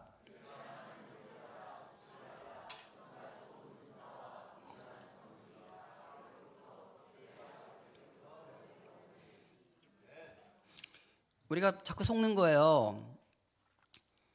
우리 아이, 나는 물론이고 우리 자녀들 그 뇌 안에 들어있는 1000억 개 나무는 위로부터 빛들의 아버지께로서 온 것들이에요. 그게 어떻다 저떻다 할 필요가 없어요. 항상 관찰자의 자리에서 뭘 좋아하는지, 뭘 기뻐하는지, 뭘 할 때 행복한지 늘 관찰하면서 아이를 키우시면 되는 것입니다. 50년이 더 지났습니다. 뉴런을 발견하고 50년이 더 지나서 1950년대에 두뇌 과학자들은 뇌 속에 또 하나가 있다는 걸 알게 됐어요. 뉴런만 있는 줄 알았더니요. 뭐가 또 있는 거예요. 그게 뭐냐면 뉴런과 뉴런이 공간을 갖고 있다는 걸 발견했어요. 그러니까 나무들이 붙어있는, 엉겨 붙어있는 덤불이 아니라 하나씩 다 공간을 갖고 떨어져 있다는 걸 알게 된 거야. 근데 이 공간이 어느 정도 공간이냐? 1mm를 100만 번 자른 공간이에요. 1mm를 100만 번 자르면 이게 공간이 있는 거 없는 거예요. 그렇게 다 떨어져 있는 걸 알게 된 거예요. 너무 특이하죠. 신기하죠. 어떻게 다 100만 번의 1mm를 떨어뜨려서 1000억 개를 심어놨을까 하나님이. 너무 신기해요. 근데 이 틈에서 통신을 하는 거예요. 통신. 나무들끼리 통신을 하는 거예요. 근데 통신을 일주에 100번씩 해. 일주에 100번 왔다 갔다 해보세요. 일주에 100번, 똑딱 100번, 똑딱 300번, 어떤 건 300번. 그러면 100번, 300번 왔다 갔다 하면 이게 붙어 있는 거로 보일까요? 떨어져 있는 거로 보일까요? 그래서 과학자들이 신호를 시냅스라고 붙인 거예요. 시냅스는 그리스 말로 접합, 접착, 붙어있다, 엉겨있다 이런 뜻이야. 100만 분의 1mm가 다 엉겨있는 것처럼 보였는데 자세히 봤더니 100번씩 붙었다 떨어졌다 하고 있는 거예요. 이런 게 몇 개가 있냐? 1000조 개가 있는 거예요. 네, 놀라는 게 정상이라고 그랬잖아요, 여러분. 몇 개가 있다고요? 네. 그런데 이걸 또 이제 100만 배 확대해 본 거예요. 100만 배 확대해서 봤더니 전기만 왔다 갔다 하는 게 아니라 전기 신호 속에서 신경 전달 물질이라고 하는 소위 단백질이 결합이 일어나고 있는 거야. 결합. 단백질이 만나고 있는 거야. 이런 거 예를 들어볼게요. 제가 어떤 말 하다가 어떤 단어가 안 떠올라요. 아, 그거 뭐더라 이러고 있다는 얘기는 그 단어에 정보가 들어있는 단백질이 있는데 시냅스, 나무와 나무가 서로 통신하면서 그 단백질을 붙여야 입에서 그 단어가 나오는 거예요. 그럼 뭐지 이러고 있다는 얘기는 이 단백질이 붙을락말라 그러고 있는 거야. 딱 붙으면 아 생각나네 이러고 막 얘기를 하는 것이고 뭐지 붙을락말라 결국 안 붙으면 아 오늘은 도저히 기억이 안 나요 뭐 이렇게 되는 거예요. 왜 우리 할머니들이 손자 이름 부를 때 한번 생각해 보세요. 앞에 있는 손자 이름을 부르면 되는데 입에서 자꾸 딴 손자 이름도 나오고 딴 이름이 자꾸 나와. 맞아요? 우리 할머니 왜 그러실까요? 보세요. 할머니가 60세라고 해보세요. 할머니가 60세라면 할머니 뇌 속에 있는 뉴런 이거 몇 년 된 나무예요? 60년 된 나무잖아요. 여러분 집에 60년 된 가전제품 있다고 생각해 보세요. 이해가 잘 되실 거예요. 60년 된 세탁기 잘 돼야 안 돼요? 60년 된 전자레인지 돼야 안 돼요? 그런 상태인 거예요. 손자를 보는 순간 손자 이름이 들어있는 단백질이 있거든요. 빨리 시냅스 신호를 움직여서 단백질을 붙여야 손자 이름이 나오는데 60년 된 가전제품처럼 빨리빨리 신호 처리를 못하는 거예요. 마음은 바쁜데. 그래서 이 속에서 무책임하게 아무 단백질이나 결합해서 내보내는 바람에 아들 이름 튀어나오고 딴 손자 이름 튀어나오고 뭐 이걸 하고 있는 거예요, 여러분. 그러니까 두뇌가 움직인다는 말은, 두뇌가 작용한다는 말은, 제가 이렇게 말을 지금 쏟아내고 있잖아요. 말을 쏟아내고 있는 이유는 여기 1000억 개 뉴런이 있고 1000억 개 나무 중에서 어떤 나무가 있어요? 말할 때 사용되는 나무들이 있을 거 아니에요. 그 나무들이 지금 열심히 통신을 하면서 단백질들을 막 결합하고 있어서 제 말이 나오고 있는 거예요. 그러다 엉뚱한 단백질을 결합하면 헛소리가 나가는 거고. 여러분도 제 말을 알아들으면서 끄떡끄떡 한다는 얘기는 여러분 뇌에도 같은 나무, 같은 시냅스, 같은 단백질이 결합되고 있으니까 제 말 알아듣는 거예요. 여기 원숭이가 있다면 원숭이는 제 말 알아들어요? 못 알아들어요? 왜 못 알아들어요? 원숭이라서 못 알아듣는 게 아니라 원숭이 뇌에는 저나 여러분 같은 뉴런, 시냅스의 생성 연결이 그 속에 있어요? 없어요 지금? 그래서 못 알아듣고 있다는 뜻이에요. 그러니까 두뇌 안에는 뭐가 있는 거예요? 뉴런, 시냅스의 생성 연결이 있어서 우리가 자전거를 타든 운전을 하든 책을 읽든 뭔가를 할 때 두뇌는 그 영역에서 1000억 개들이 뉴런, 시냅스 생성 연결을 하고 있는 거다. 그래서 두뇌는 뉴런 시냅스 생성 연결이야. 그러면 이 1000조 개나 되는 시냅스를 누가 언제 어떻게 만들었냐는 거예요. 여러분 기억나세요? 그러잖아요. 여기다 1000조 개 시냅스 만들었나 고생 엄청 했습니다. 막 기억나요 안 나요? 기억도 안 나는 거 이거 누가 만들었을까요? 여러분 모든 질문에 그냥 하나님 하면 답이 되는 게 아니에요. 뉴런은 하나님이 만드신 게 맞지만 시냅스는 어떻게 만들어지냐면 과학자들이 그걸 알게 된 거예요. 이렇게 만들어지네요. 읽겠습니다. 인지하고 시작.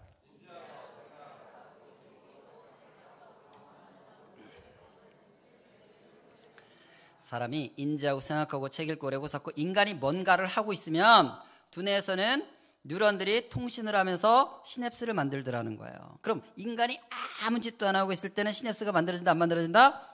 안 만들어진다는 거예요. 결국 1000조 개 시냅스 누가 만들었다? 누가? 그쵸. 내가 이게 핵심이에요. 그래서 오늘의 두 번째 키워드 선택과 경험. PPT 해주세요. PPT. 선택과 경험이에요. 우리가 하는 모든 선택과 경험은 두뇌에서는 뭘 만드는 과정이다? 시냅스를 만드는 과정이다. 여기 선택이라는 말이 중요해요. 선택이란 말은 여러 가지를 선택할 수 있는데 그 중에 하나를 선택했다 이런 의미를 담고 있는 거예요. 선택의 반대말은 반응이에요. 반응은 그거밖에 없을 때. 예를 들어 볼게요. 근데 이 선택과 경험은 오직 사람에게만 있는 일이에요. 어떤 동물도 선택은 없어요. 동물들이 하는 건 우리 뭐라고 부르냐면 반응이라고 불러요. 예를 들어 볼게요. 여러분이 이제 오늘 아침부터 나와가지고 하루 종일 이제 교회에 머물러 있는 바람에 집에 있는 애완동물이 강아지가 혼자 있을 거 아니에요. 그럼 이제 예배 마치고 이제 가서 집에 딱 문을 열면 강아지가 대면 해요? 어떻게 해요? 달려나와서 꼬리 흔들고 쌩 난리를 치고 좋아해요. 헥헥거리면서. 그죠? 이걸 뭐라고 그런다고요? 반응이라고 하는 거예요. 강아지는 다른 선택을 할 수가 없어요. 반응하는 거야 그냥. 근데 우리 아들이 이제 집에 있는 거예요. 예배도 안 오고. 그런데 엄마가 이제 집에 딱 갔더니 엄마 지금 오셨어요. 엄마 너무 기다렸어요. 보고 싶었어요. 막 달려와서 앵기면서 막 뽀뽀하고 강아지보다 더 좋아하고 있으면 이건 반응이다 선택이다? 이건 선택이. 왜? 이 아들은 그렇게 안 할 가능성이 훨씬 많잖아요 여러분. 많은 친구들은요 어떻게 하는지 아세요? 엄마가 딱 들어가면 엄마 왜 벌써 왔어? 승질을 해. 승질을. 빨리 왔다고 엄마가. 왜? 엄마가 오는 순간 뭘 못해요? 게임을 더 못하잖아. 그러니까 엄마가 오면 승질을 해요. 빨리 왔다고. 그러니까 사람은 여러 가지를 할 수 있는데 그 중에 하나를 선택하는 거예요. 그래서 우리의 모든 선택은 시냅스를 만든다는 얘기를 하는 거예요. 그러니까 강아지는 아무리 엄마한테 와서 그 주인한테 와가지고 헥헥거리고 기뻐해도 뇌에는 변화가 있다 없다? 아무런 변화가 없어요 여러분. 반응은. 근데 사람은 하나님이 선택하게 만들었다는 얘기는 시냅스 천조개를 직접 선택을 통해서 만들겠다는 뜻이에요. 그러니까 우리 부모님들 잘 들으세요. 여러분의 경쟁 상대가 강아지라는 사실을 기억하세요. 우리 아이들이 내가 집에 가면 강아지가 주인을 기뻐하는 것보다 우리 아이들이 엄마 아빠를 더 기뻐하는가? 이게 도전이에요. 그럴 수 있기를 축복합니다. 자신이 없는지 대답도 안 하네. 그럴 수 있기를 축복합니다. 예. 어떻게 우리 아이들이 강아지가 기뻐하는 것보다도 나를 즐거워하지 않으면 어떡하겠어요 여러분. 그게 우리의 미션이에요. 이걸 우리는 선택이 모양을 만든다는 의미로, 시냅스를 만든다는 의미로 가소성이라고 그래요. 이 가운데 소자는 모양이란 뜻이에요. 모양 만든다. 그래서 왜 미술 시간에 촬영놀이 하는 것을 조소활동이라고 그러죠? 조소. 색일조, 모양소. 그래서 모양 새겨 노는 놀이가 촬영놀이예요. 가짜는 가능하냐 불가능하냐 이럴 때 쓰는 말이에요. 되게 한다는 뜻이에요. 그러니까 가소성은 모양이 되게 하는 성질. 가소성이 뭐라고요? 뭐가 그런 성질이 있다고요? 시냅스. 지금 1000억 개 뉴런은 엄마 뱃속에서 하나님의 뜻과 계획에 따라서 다양한 형태로 만들어서 우리가 태어났지만 거기 1000조개 시냅스는 우리가 선택과 경험으로 만들어지도록 했는데 이게 어떤 성질이 있다? 모양 만드는 성질이 있다 이 소리예요. 예를 들어볼까요? 이제 엄마가 옆집 갔어요. 옆집 갔더니 꼬마아이가 자전거를 잘 타는 거예요. 아들 자전거 잘 탄다. 너 몇 살인데 이렇게 자전거를 잘 타니? 저 8살인데 8살짜리도 자전거를 타? 알고 이제 집에 온 거예요. 우리 집에도 8살짜리 있잖아요. 앉혀놓고 얘기하겠죠. 아들 앉아봐. 엄마가 옆집 가보니까 8살인데 자전거를 잘 타는 거야. 너도 8살이잖아. 자전거 타야 되지 않겠니? 그리고 아들이 엄마 8살 되면 자전거 타는 거였구나. 진짜 가르쳐주시지. 그리고 자전거 끌고 나가 막 타게 돼 우리 아들? 아니죠. 옆집에 자전거 잘 타는 이유가 뭐예요? 걔 뭐 했어 그동안? 연습했잖아요. 연습. 그 아이가 연습을 하고 있을 때 뇌는 뭘 만든다고요? 시냅스를 만든다는 거예요. 어떤 시냅스를 만든다고요? 자기가 한 모양 그대로 만든다 이 말이에요. 얘 뭐 했어요? 안장에 앉아서 균형 잡겠다고 균형 잡는 연습 막 할 거 아니에요? 그럼 뇌 기저핵 안쪽에 이제 바닥핵이라고 있는데 그 바닥핵에 균형 잡는 시냅스 모양이 만들어지는 거예요. 한 대로. 페달을 밟고 핸들을 움직이고 위험을 살피고 내가 하는 것과 똑같은 모양이 두뇌 어딘가에도 만들어서 한참 하다 보니까 모양이 잘 유지가 되네. 그럼 자전거 잘 타는 거예요. 옆집 아이가 며칠 동안 사정이 생겨서 자전거 못 타다가 오랜만에 타자고 잡으면 처음부터 연습을 다시 해야 돼요. 옆집에는 바로 타요. 왜 바로 타는 거예요? 모양이 만들어져 있으니까. 그리고 우리 애가 자전거 타게 하려면 엄마는 뭘 하면 돼? 데리고 나가서 연습을 시키면 되는 거예요. 연습을 하고 있다는 얘기는 여기다 뭘 만드는 중이다? 시냅스 만드는 중이라는 뜻이죠. 자, 여기 지금 두 학생이 있어요. 한 학생은 영어를 잘하고 한 학생은 영어를 못한다면 영어 잘하는 친구는 머리가 좋다 이런 뜻일까요? 아니죠. 머리는 물론 좋겠지만 영어 잘하는 건 왜 잘하는 거예요? 매일매일 영어로 말하고 표현하는 선택과 경험을 해온 거예요. 키워드 나왔죠? 선택과 경험. 그래서 영어로 말하고 표현하는 선택과 경험을 할 때마다 모양이 만들어진 거예요. 근데 옆에 있는 친구가 야, 너 영어 잘하네? 너 영어 잘하는 거 보니까 머리 좋은가 봐. 이런 게 맞는 표현이에요? 틀린 표현이에요? 틀린 표현이에요, 여러분. 여러분도 미국 가보셨는지 모르겠지만 저도 미국 몇 번 가봤는데요. 미국 가봤더니요. 거지들도 다 하는 게 영어더라고요. 세상에. 그러니까 머리 좋다, 머리 나쁘다는 우리가 틀린 패러다임이에요. 잘못된 판단이에요. 그런 건 없어요. 머리가 좋다 나쁘다가 아니라 어떤 시냅스 모양이 있냐는 거예요. 그러니까 우리 아이가 70점을 맞아 보세요. 시험을 봤는데 70점 맞았어. 엄마가 열심히 또 시켰어. 이제 100점 맞았겠지. 근데 또 70점을 맞아와요. 그럼 엄마는 어떤 생각을 할까요? 얘는 머리가 나쁜가 보다. 공부 머리가 없나 보다. 이렇게 이제 생각하면서 막 남편 미워하고 막 그러잖아요. 머리 나쁜 거 물려줬다고. 이게 잘못됐다는 거예요, 여러분. 우리 아이가 그럼에도 불구하고 70점을 맞았다는 뜻은 머리가 나쁘다가 아니라 이 뇌 속에 그 문제를 해결하는 시냅스 모양이 안 만들어졌다는 뜻이에요. 근데 시냅스는 뭘로 만든다고요? 선택과 경험. 그러면 머리를 탓할 게 아니라 우리 아이가 공부할 때 어떤 선택을 하는지를 봐야 돼요. 선택은 여러 가지가 있다 그랬잖아요. 그 중에 하나를 선택하는 거라고 그랬잖아요. 그죠? 공부할 때 어떻게 선택하는지를 봐야 되는 거예요. 세 가지가 중요해요. 시냅스가 만들어진다, 두뇌가 발달된다는 것은 세 가지 요소가 있어야 돼요. 1번 자발성. 1번이 뭐라고요? 2번 몰입. 뭐라고요? 3번 즐거움. 자발성과 몰입과 즐거움 가운데 선택을 하면 시냅스가 만들어지도록 만들어 놓으신 거예요. 그러니까 하나님은 우리가 억지로 하는 존재로 만들지 않았기 때문에, 사람을 로봇으로 만들지 않았기 때문에, 사람이 그냥 고생스럽게 살기를 원치 않았기 때문에 우리는 자발성과 몰입과 즐거움으로 선택하도록 만들어졌고, 그럴 때 두뇌가 발달되게 했다는 뜻이에요. 그러면 이제 뭘 봐야 돼? 선택을 보라고 그랬잖아요. 공부를 내가 열심히 시키기는 했는데 이 세 가지가 있었는지를 보자는 거야. 자발성 어때요? 자발성. 엄마 나 공부하고 싶어. 나 좀 공부해야 될 것 같아. 나 좀 방해하지 마. 나 공부할 거 막 이러면서 했나요? 엄마들 주로 이런 말 하지 않아요? 야, 너를 위해서 공부하는 거야. 엄마를 위해서 공부하니? 아주 유세를 한다. 유세를 해. 막 이런 말 해주고 싶잖아. 그죠? 누구를 위해서 공부하는 건데. 자발성이 없는 거예요.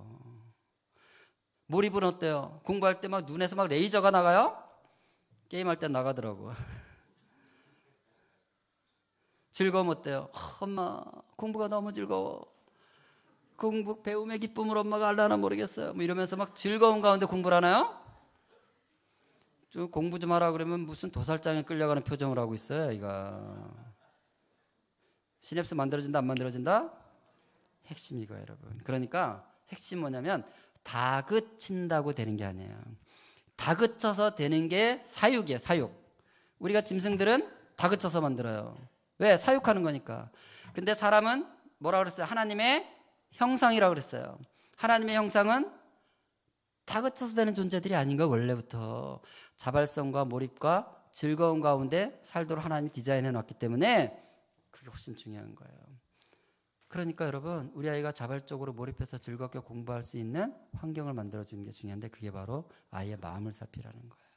아이 마음이 속상해 있고 슬프고 우울하고 짜증나고 화가 나 있는데 이 세 가지가 자발적 몰입 즐거움이 되겠어 안 되겠어요?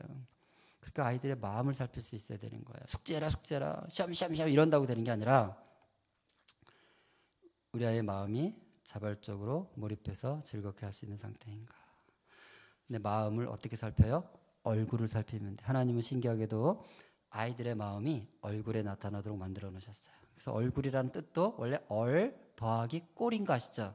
얼꼴, 얼골, 얼굴이 된 거예요. 그래서 윤동주 시인의 제가 시를 하나 봤더니 그 시에 얼굴을 얼골이라고 써 있더라고요. 진짜로. 그때만 해도 얼골이라고 했나 봐. 얼은 무슨 뜻이에요? 마음, 정신, 얼. 아시죠? 얼. 꼴은 무슨 뜻이에요? 꼴.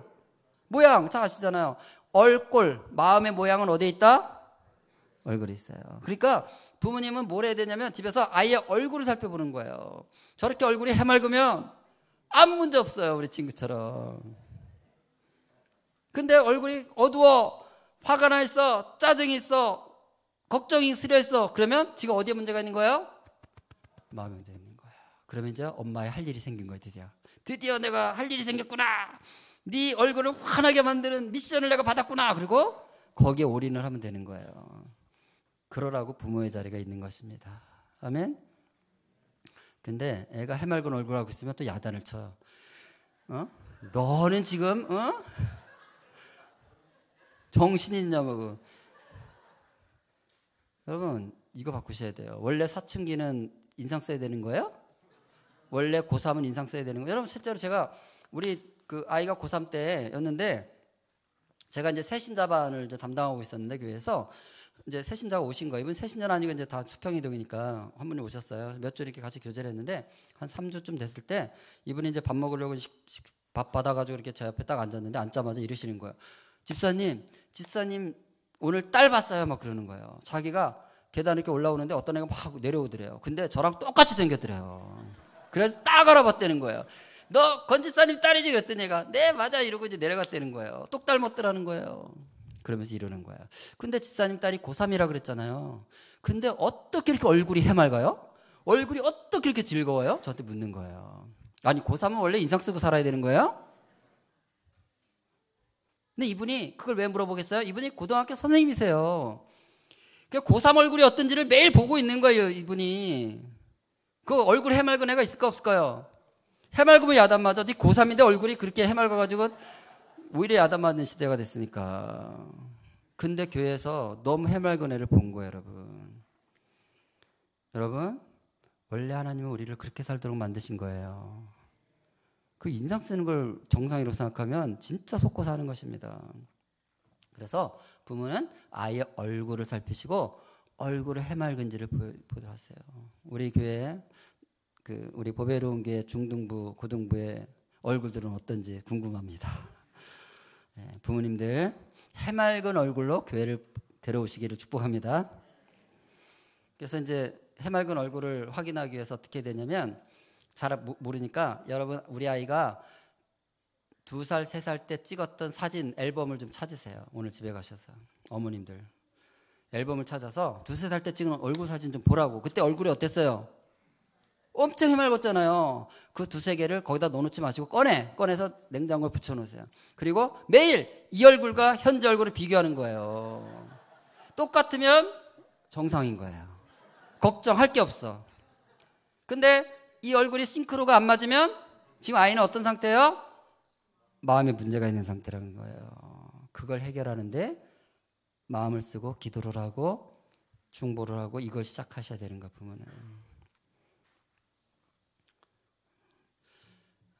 그래서 주일학교 중고등부 예배 시간이 정말 애들 얼굴 표정 때문에 그냥 공기가 환한 그런 보배로운 교회 되기를 축복합니다. 부모님들의 미션이라고요. 자, 이제 보세요. 스마트폰이 두뇌를 바꾼다고 말씀드렸는데 결국 두뇌가 바뀐다는 거는 두뇌 안에 뭐가 바뀌는 거예요? 뉴런, 시냅스의 생성 연결이 바뀌는 거예요. 그리고 이건 뭘로 바뀐다고요? 선택과 경험에 의해서 바뀐다는 거예요. 자, 이제 적용해 볼게요. 한 아빠가 저한테 이런 얘기를 해주시는 거예요. 자기 집에 7살짜리 아들이 있대요.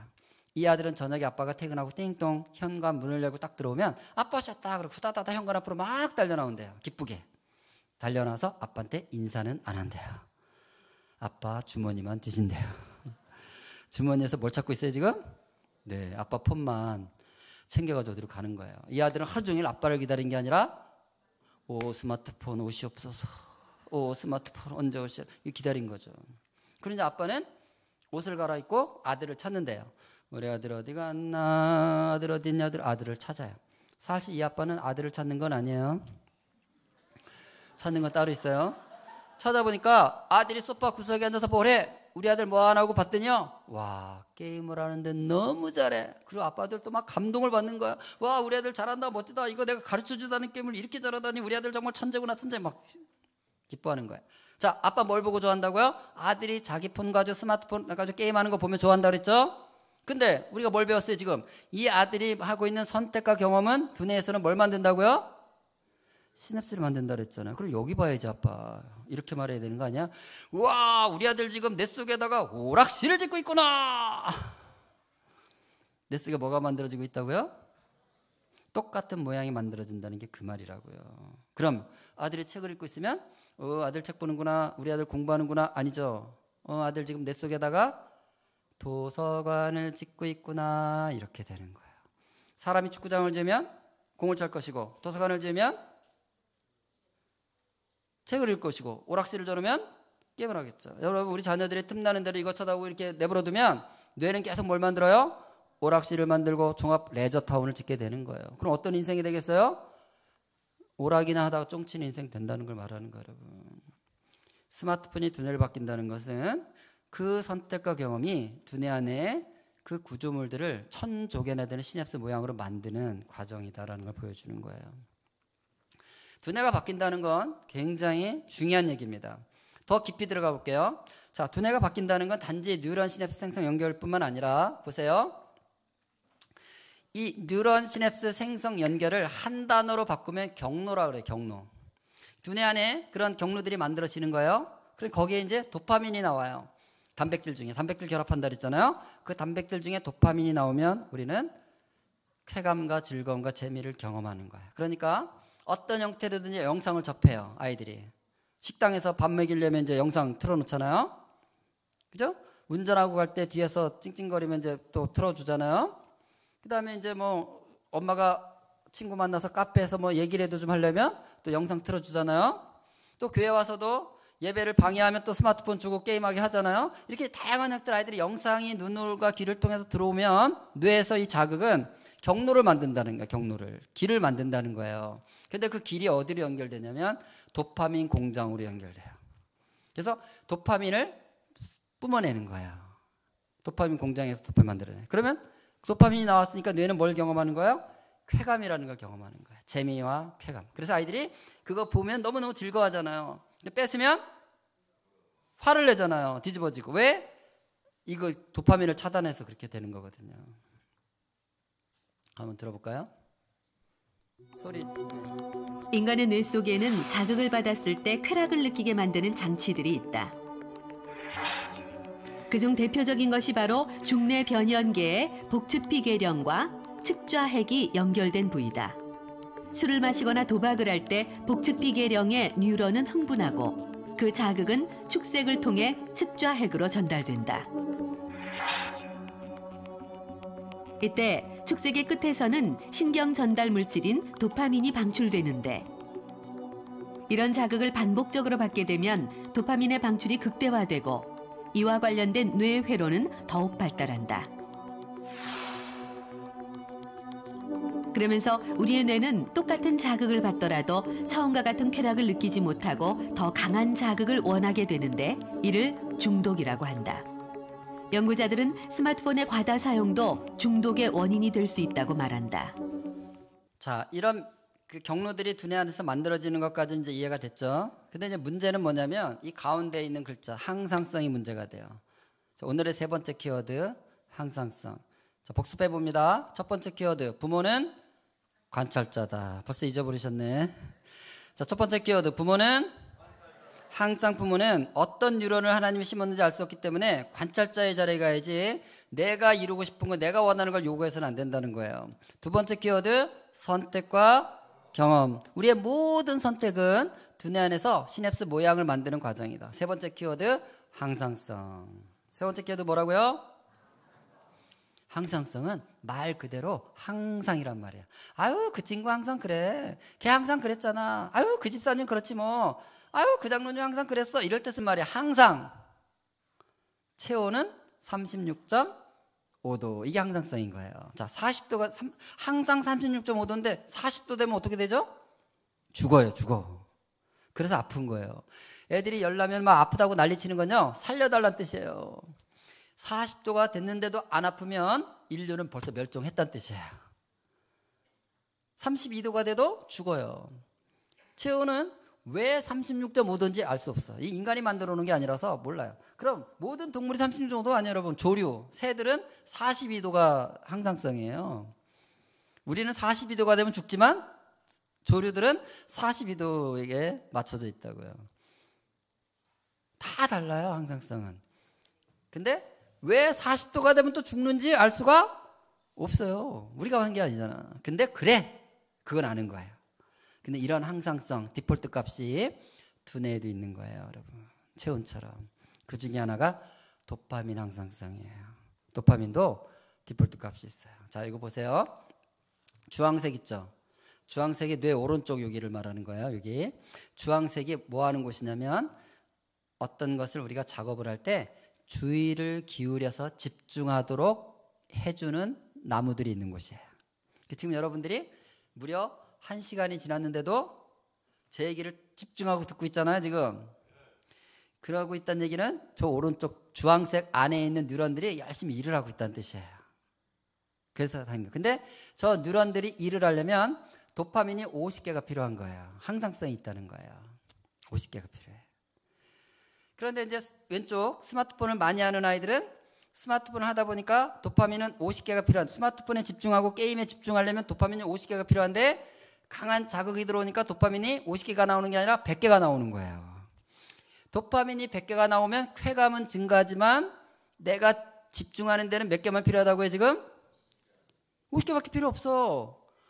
50개는 사용하지만 나머지는 쓸 일이 없는 거예요. 그러면 이게 쓰레기가 되는 거예요. 노폐물이 되는 거예요. 많이 만들어내서 즐거운데 도파민 쓸 일이 없으니까 쓰레기가 쌓이는 거예요, 옆에. 그럼 쓰레기가 쌓이면 좋아요, 안 좋아요? 그럼 가만히 있지 않고 어떻게 해요? 공장에다가 피드백을 보내는 거예요, 공장에다가. 야, 여기 지금 도파민 너무 많이 만들어요. 내가 필요한 건 50개인데 너 이렇게 100개씩 만들었어. 그러고 피드백을 보내요. 그러면 공장에서 내가 너무 많이 만들었나? 오버했나? 그리고 생산 라인을 50에서 30으로 생산 라인을 줄여버리는 거예요. 맞춰야 되니까 항상성을. 그러니까 왼쪽에 있는 친구들은 공장 사이즈가 원래대로 50개를 만들어내는 공장이에요? 30개만 만들어내는 공장이에요? 30개만 만드는 공장이 된 거예요. 이해되셨어요? 그런데 여러분 30개 공장이 생산을 해도 게임을 하거나 영상을 볼 때는 문제가 없겠죠. 자극이 강하게 들어오니까 생산 라인이 적어도 많이 만들어내는 거예요. 그러니까 게임하면서는 애들이 집중해야 안 해요. 밤도 새잖아요. 게임하면서는 밤을 새잖아. 영상을 볼 때 애들이 집중해야 안 해요. 왜? 생산 라인을 상관없이 많이 만들어내니까. 그래서 우리 할머니들 아이들이 뽀로로 막 2시간씩 보고 있으면 아유 우리 손자 집중력 좋다고 막 이러고 있는 거예요. 뇌가 다 망가지고 있는데도. 그러면 생산 공장이 줄어들어도 상관이 없는 거예요. 그런데 여러분 문제는 일상생활할 때 문제가 되는 거예요. 보세요. 우리 아이가 이제 과제를 해. 숙제를 한단 말이에요. 숙제하려면 30분 동안 집중을 해야 되는 거예요. 30분 동안. 그러면 30분 동안 집중하기 위해서는 도파민이 50개가 필요한 거예요.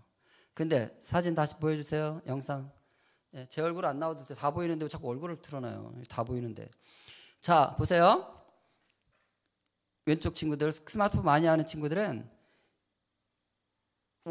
50개의 도파민이 나와야 30분 동안 집중을 하는데 공장 사이즈가 줄어들어 있잖아요. 게임 많이 하는 애들은. 그러니까 30개밖에 안 나온단 말이에요. 그러면 도파민이 30개밖에 안 나오니까 집중을 하다가 도파민이 떨어지니까 마치 연료가 떨어져서 엔진이 꺼지듯이 연료가 더 안 들어오니까 어떻게 해요? 집중하는 일을 할 수가 없는 거예요. 저렇게 파랗게 나타났다는 얘기는 일을 안 하는 상태를 표현하는 거예요. 그러니까 파랗게 나타난 것은 알파파가 나오는 건데 일을 안 하고 있으면 알파파가 나오거든요. 잠잘 때 나오는 파예요. 그래서 안 나오는 거예요. 그러니까 어떻게 해요? 도파민이 나와야 집중을 하는데 더 이상 도파민이 안 나오니까 15분밖에 안 해서 일이 끝나야지 집중이 끝나는데 일이 안 끝나는데 집중이 끝났다는 뜻이에요. 그래서 어떻게? 일어나서 돌아다니기 시작하는 거예요. 일도 안 끝냈는데 과제도 안 했는데. 그리고 옆에 동생 혼자 잘 놀고 있는데 괜히 가서 찝쩍거리고 동생 괴롭히고 있는 거예요. 왜? 동생을 괴롭히면 또 도파민이 나와요. 여기 동생 있는 분들 잘 아시죠? 동생 괴롭히는 것보다 즐거운 일이 없잖아요. 그 왜 즐거울까요? 도파민이 나와서 즐거운 거예요. 그게. 그 도파민이 나오니까 그거 하는 거예요. 이런 게 ADD라고 하는 거야. 주의력 결핍 장애. 보세요. 수업 시간에 이제 선생님의 설명을 들으려면 앉아서 선생님이 이야기가 끝날 때까지 집중해야 될 거 아니에요. 그리고 도파민이 나와야 돼. 오른쪽 아이들 볼까요? 오른쪽 아이들은 도파민 공장이 디폴트 값 항상성 유지가 되고 있으니까 도파민이 50개가 나오니까 선생님 설명을 듣는 게 어려움이 하나도 없는 거예요. 지금 뭐 집중하는데 문제가 있어. 근데 왼쪽 아이들 게임이나 스마트폰 많이 보는 친구들은 도파민이 50개가 안 나오고 30개밖에 안 나온단 말이에요. 그럼 벌써 10분만 지나면 벌써 연료가 떨어지니까 산만해지기 시작하는 거예요. 그럼 선생님이 야 잠깐 애들 막 흩어지면 또 저는 또 막 박수를 치면 얘들 잠깐 금방 끝나. 금방 조금만 더 집중해봐. 금방 끝난다. 조금만 막 생쇼를 해야 돼. 생쇼를. 제가 생쇼를 하면 또 애들이 또 봐. 재밌게 생쇼한다 본다고. 근데 여러분 선생님이 개그맨도 아니고 맨날 생쇼를 어떻게 해요? 선생님은 생쇼를 안 해주시지. 도파민은 더 이상 안 나오지. 그럼 어떻게 해야 돼요? 지가 생쇼를 시작합니다. 지가 생쇼를 시작해요. 생쇼를 하고 앉았어요, 교실에서. 옆에를 툭 쳐. 한 대 치면 2대 날라오잖아. 장난을 거는 거야. 왜? 도파민 만들려고 하는 거야, 그게. 돌아다니고요. 난리를 치고 앉았는 거야, 교실에서 아이들이. 이게 HD예요. 합쳐서 AD, HD가 나타나는 거예요, 여러분. 주의력이 부족하고 과잉행동은 원인이 뭐라고요? 항상성이 깨지는 거예요. 그래서 여러분 아시다시피 ADHD 진단을 받으면 의사가 처방 약을 주잖아요. 우리 생각에 나부되는 게 문제가 돼서 약을 주니까 우리 생각에 이 약은 안정제를 주면 좋겠어요? 각성제를 주면 좋겠어요? 나부되는 애한테. 안정제 줘야 될 것 같잖아요. 그런데 모든 ADHD 처방 약은 각성제를 줍니다. 왜 나부되는데 각성제를 줄까요? 이 아이가 왜 나부된다 그랬어? 뭐가 부족해서? 도파민이 부족해서. 항상성이라는 말을 그런 이해를 하시면 돼요. 그래서 도파민류의 각성제를 투여하면 항상성, 도파민 양이 채워졌으니까 나부될 이유가 있어요, 없어요? 그래서 각성제를 주는 거예요. 그러니까 두뇌에 작용하는 약을 우리가 치료제라고 하지 않고 조절제라고 부르는 거예요. 이게 항상성과 관련된 거예요. 대표적인 게 바로 우울증 약이에요. 우울증 약은 프로작이라는 걸 통해서 세라토닌이 부족해진 것을 보충해 주도록 만드는 약이에요. 또 세라토닌 항상성을 유지해 주면 우울증이 개선되는 약인 거예요, 여러분. 그러니까 너무 문제가 되면 약을 먹어서 그 조절해 주는 거는 필요하죠. 뇌는 그렇게 항상성이 필요하니까. 근데 그건 조절해 준 거예요. 치료는 뭐예요? 다시 생산 라인이 30개가 됐으면 다시 50개로 늘려야 되는 거예요, 여러분.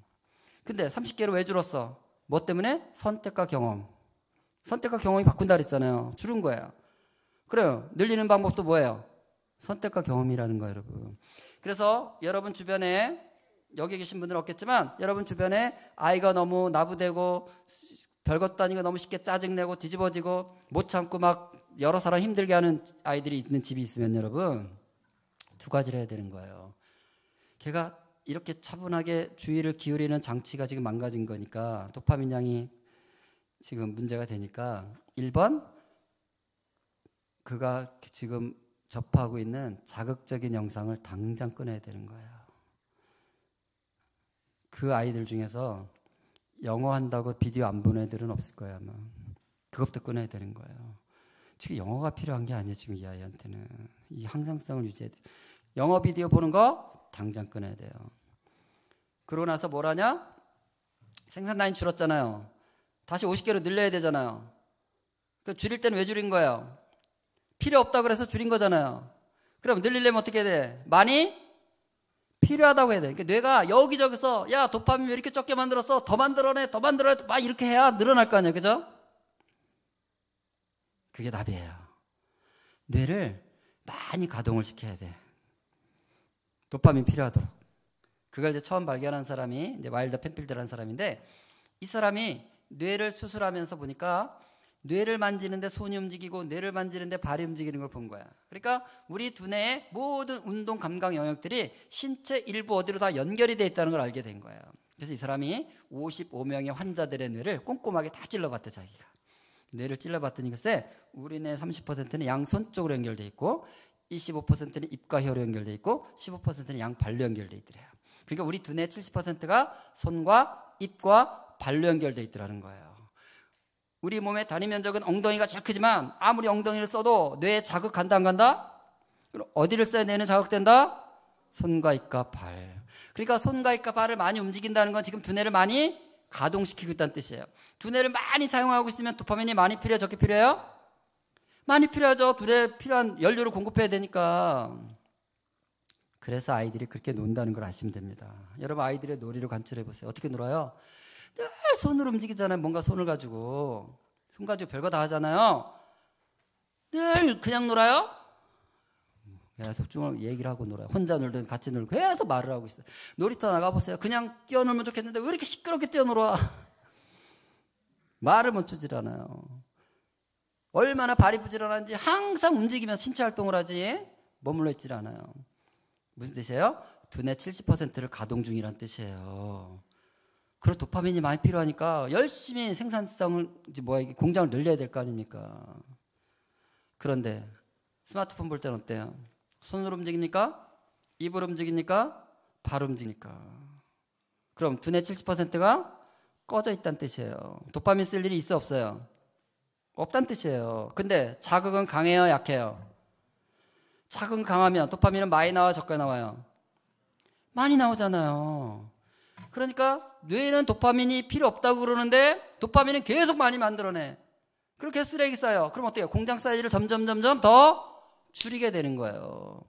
그래서 지금 교실에 가보면 멀쩡한 애들이 너무 없어요. 여러분들이 여기 있는 좋아아이들만 보고 있으면 안 돼요. 얘들은 멀쩡해 보니까 생글생글 웃고 반응하고. 제가 교실에 강의하러 가면요, 저보고 웃는 애 하나도 없어요. 제가 뭐 아무 소리도 안 했거든요 아직. 근데 왜 나한테 화를 내는 거야 도대체? 내가 무슨 말을 했다가 시작도 안 했는데. 다 인상 쓰고 앉았어요 여러분. 아이들이 정상이 아닙니다. 죽겠다는 놈들도 있고요, 우울하다는 놈들도 있고요, 맨날 그냥 뭐 남을 괴롭히면서 깔깔거리고 있고요. 남을 괴롭히면서 좋아하고 있다는 건 뭐예요 이거?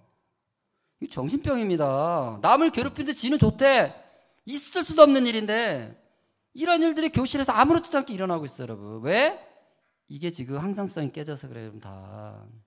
여러분 정신질환을 조현병이라고 불러요 요즘은. 들어보셨어요? 조현? 정신병이라는 단어를 없애버렸어요. 어감이 안 좋잖아요. 기분 나쁘고. 그래서 모든 정신분열, 정신질환을 조현병이라고 지금 통일했어요. 정신의학회에서 바꿨어요, 우리나라에서. 근데 조현병이 무슨 뜻인지 아세요, 여러분? 조는 조율한다 할 때 조자예요. 현은 현악기 할 때 현자예요. 현악기 조율하는 병이에요, 조현병이. 너무 이상하죠? 보세요. 여기 200여 명의 오케스트라 멤버들이 여기 섰다고 해서 연주하려고. 각자 다양한 자기 악기를 들고 쓸 거 아니에요. 제일 먼저 뭐 하죠? 조율하잖아요. 소리들을 조율하고 연주를 시작해야 소리가 나오는 거잖아요. 조율 안 하고 연주를 해보세요, 여러분. 우리 두뇌는 1000억 개나 되는 뉴런이라고 부르는 다양한 악기가 있는 거예요. 노래하는 뉴런도 있고, 말소리하는 뉴런도 있고, 색깔 구별하는 뉴런도 있고, 1000억 가지 뉴런이 여기 있는 거예요. 그리고 시냅스라고 부르는 1000조개나 되는 현이 있는 거예요. 이게 잘 조율되었을 때 사람이 된다는 뜻이에요. 근데 TV 게임 스마트 이러고 살면서요, 이 조율이 다 깨져버리고 있는 거예요 지금 아이들이요. 충분히 손과 입과 발을 움직이면서 살아야 될 시간에 학교 가서 앉아있고 학원 가서 앉아있고 나머지 스마트폰 보고 이러면서 살면서 이 속이 여러분 그러니까 얼굴 표정이 밝은 애들이 너무 없는 거예요 지금. 두뇌가 바뀐다는 것은 비유나 상징이 아니라 실제 지금 일어난 일인 거예요. 여러분 옆집을 갔는데 옆집 엄마가 아이를 키우면서 애 시끄럽다고 입에다 청테이프 붙여놨어요.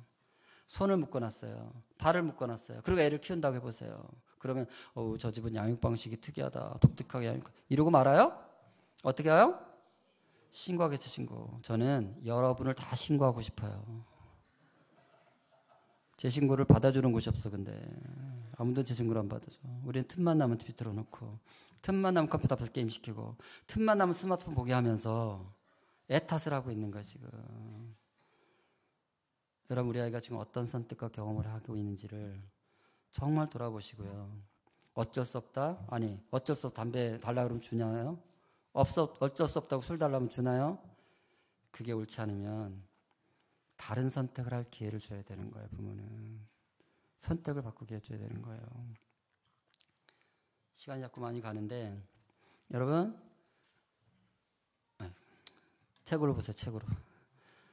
저는 여러분에게 해주고 싶은 말이 너무 많지만 벌써 끝낼 시간이 다가오는데 할 얘기가 너무 많아서 더 안 하고 넘어가야 되겠네. 자, 그럼 우리는 이제 어떻게 아이를 키워야 되는가 볼까요? 아이가 응애하고 태어났어요. 아기가 응애하고 태어났을 때 1000억 개의 나무를 갖고 태어난다 그랬죠? 그러면 아기 뇌 속에 시냅스들은 많을까요? 적을까요? 적겠죠. 당연히 적겠죠. 왜? 한 짓이 없으니까. 뭘 해야 만들어지는 게 시냅스라는 얘기를 지금 1시간 반째 하고 있는 거예요. 지금. 그러니까 태어났을 때는 한 짓이 없으니까 시냅스가 별로 없는 거예요. 시냅스가 별로 없으니까 어때요? 애기들이 할 일이 없잖아. 시냅스가 없으니까. 그래서 누워서 멀뚱멀뚱 있잖아. 애기들은 젖만 먹고 잠만 자고. 그런데 눈앞에 엄마 아빠가 얼쩡얼쩡 하는 거예요. 애기들이 생각하죠. 저분들이 인간이란 말이냐, 내가 저분들을 따라야 사람 되겠구나. 그리고 애기들이 엄마 아빠를 따라하기 시작해요. 따라쟁이들이 돼요. 자, 따라하고 있다는 얘기는 여기다 뭘 만드는 중이다? 그게 시냅스 만드는 중인 거예요. 그래서 3살 정도 되면 시냅스 밀도가 이렇게 빽빽해지는 거예요.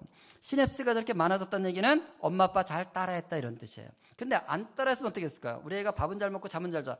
밥은 잘 먹고 잠은 잘 자는데 엄마가 앞에서 맨날 아까꿍 엄마 해봐 아빠 뭐 이러는데 안 따라하고 째려보면서 저분들이 뭔 짓을 하는 거냐 이러고 가만히 있었다면 우리 애 사람 된다 안 된다?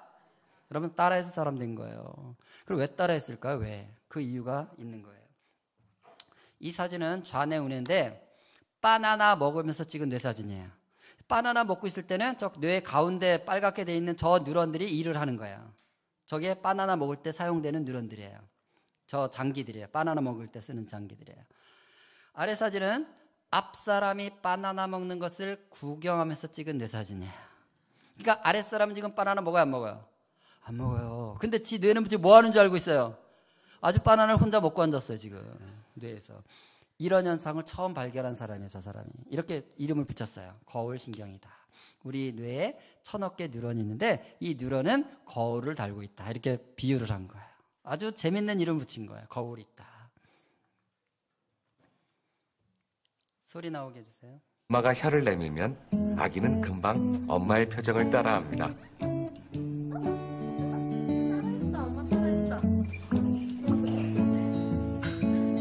겨우 30cm 앞만 볼 수 있는 신생아도 엄마의 표정을 따라합니다.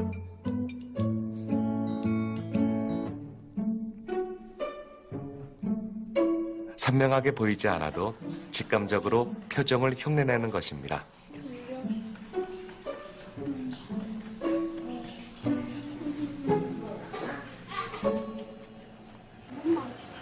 마치 거울을 보듯 다른 사람의 표정을 따라하려는 본능은 우리 뇌에 있는 거울신경 덕분입니다. 거울신경은 다른 사람의 모습을 보기만 해도 마치 자신이 똑같이 행동하는 것처럼 반응합니다.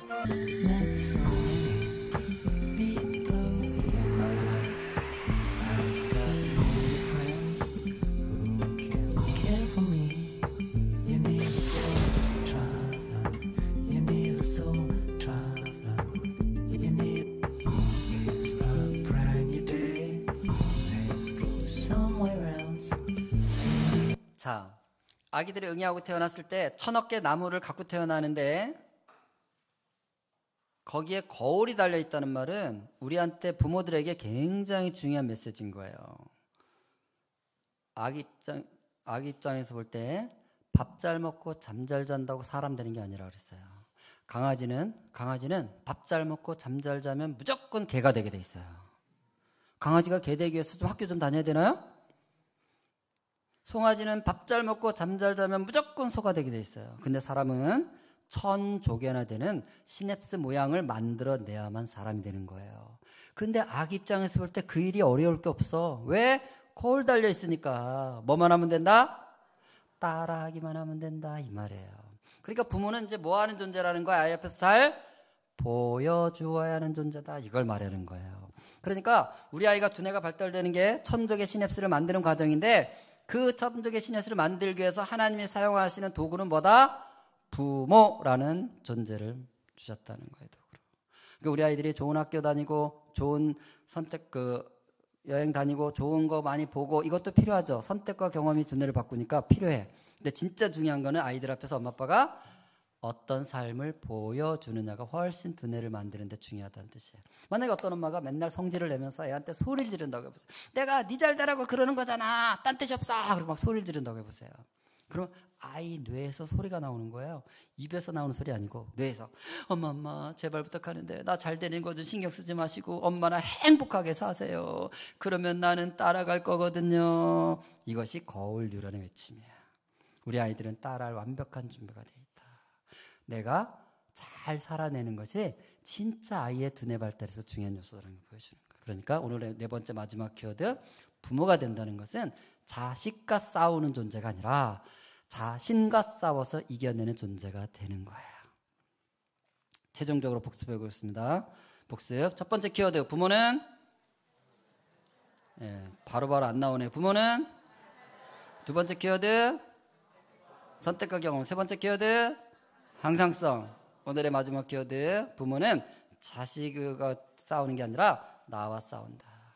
그래서 항상 나의 생각과 나의 감정과 내 지금 기분 상태의 표현이 아니라 그것과 싸워서 긍정적이고 밝고 좋은 생각들로 나를 만들어가는 데 더 집중하라는 거예요. 우리 이런 얘기 많이 하잖아요. 아우 저놈은 걷는 게 제 애비랑 똑같아요. 막 이러잖아요. 여러분, 이 아들이 아빠가 좋아서 따라하는 게 아니라 이 아들이 유모차에 앉아있을 때 눈앞에 뭐가 보인 거예요? 눈앞에 아빠 걷는 모습 계속 보인 거예요. 계속 보이는 것만으로 뇌는 뭘 만든다고요? 시냅스 모양을 만들도록 거울이 있다는 거예요. 그래서 저렇게 걷는다는 거예요. 이거 볼까요? 아빠 밥 먹으면서 폰하고 있어요. 엄마 밥 먹으면서 폰하고 있어요.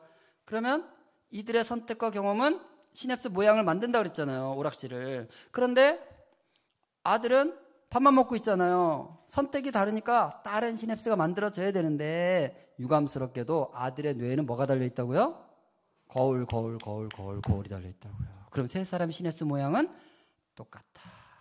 그러니까 우리가 자녀들에게 TV 그만 봐라, 게임 그만해라, 넌 또 스마트폰 보고 있니? 이렇게 말할 때가 아니라 우리 아이들이 엄마 아빠를 보고 있을 때 나는 그 앞에서 지금 무엇을 보여주고 있는지가 훨씬 중요하다는 얘기예요. 그리고 여러분, 부모님들이 정말 지금 해야 될 일이 뭐냐면 가정에서 아이들 앞에서 이 폰 보고 있는 것부터 바꿔야 되는 거예요. 아이들이 있을 때는 스마트폰 항상 치워놓고, 너무 스마트폰이 하고 싶으시면 애들을 빨리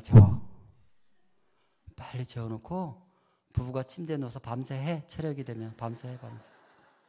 어차피 끝난 인생이니까 밤새 하셔. 근데 우리 아이들이 10대만 살고 끝낼 인생이 아니라는 거예요, 여러분. 이들이 20대, 30대, 40대를 살아내려면 두뇌 안에 천둥의 시냅스 모양을 만들어야 되는데 그게 내가 어떻게 보여주는 관련된다는 걸 기억하세요. 그래서 아이들에게 책 읽어라 이런 소리도 사실 할 필요가 없는 거예요. 여러분 자녀들이 엄마 아빠를 본다 싶으면 빨리 책부터 피세요. 안 읽어도 돼. 그냥 디스플레이. 하루 10분 디스플레이 하기. 10분 동안 이러고 있어요. 그럼 아이들은 거울이 있기 때문에 자기도 의식하지 않아요. 무의식 가운데 엄마 아빠를 보고 있으면 책꽂이에 가서 책을 꺼내서 펴서 보는 아이가 된다는 걸 말하는 거예요. 여러분 우리가 자녀들에게 기대하고 원하고 바라는 게 있으면 내가 어떻게 가정 안에서 하나님 앞에서 성령의 도움 가운데 하나님 말씀에 기초해서 어떻게 내가 살아내는지에 훨씬 더 집중하면서 아이를 키우는 것이 필요하지, 아이한테 이거 해라 저거 해라 이렇게 싸운다고 되는 게 아니라는 걸 알았으면 좋겠어요. 영상 하나 더 볼까요? 우리가 자녀들에게 가르칠 것도 많고 교정도 시키고 야단도 치고 뭐 할 일이 많죠. 그런 걸 하지 말라는 뜻이 아니라 이 아이들의 말투와 태도와 행동에 오리지널 소스가 무엇인지도 생각해 보자는 거예요. 이 아이의 저 모습이 나로부터 흘러간 것은 아닐지. 그래서 부모가 된다는 것은 늘 자신을 돌아보면서 나와의 싸움을 잘 해나가는 그 가운데서 아이들이 옳은 거, 그른 거, 되는 거, 안 되는 거 이런 것들을 배워갈 수 있도록 해야 된다는 거예요. 자, 읽겠습니다. 하는 짓이 시작.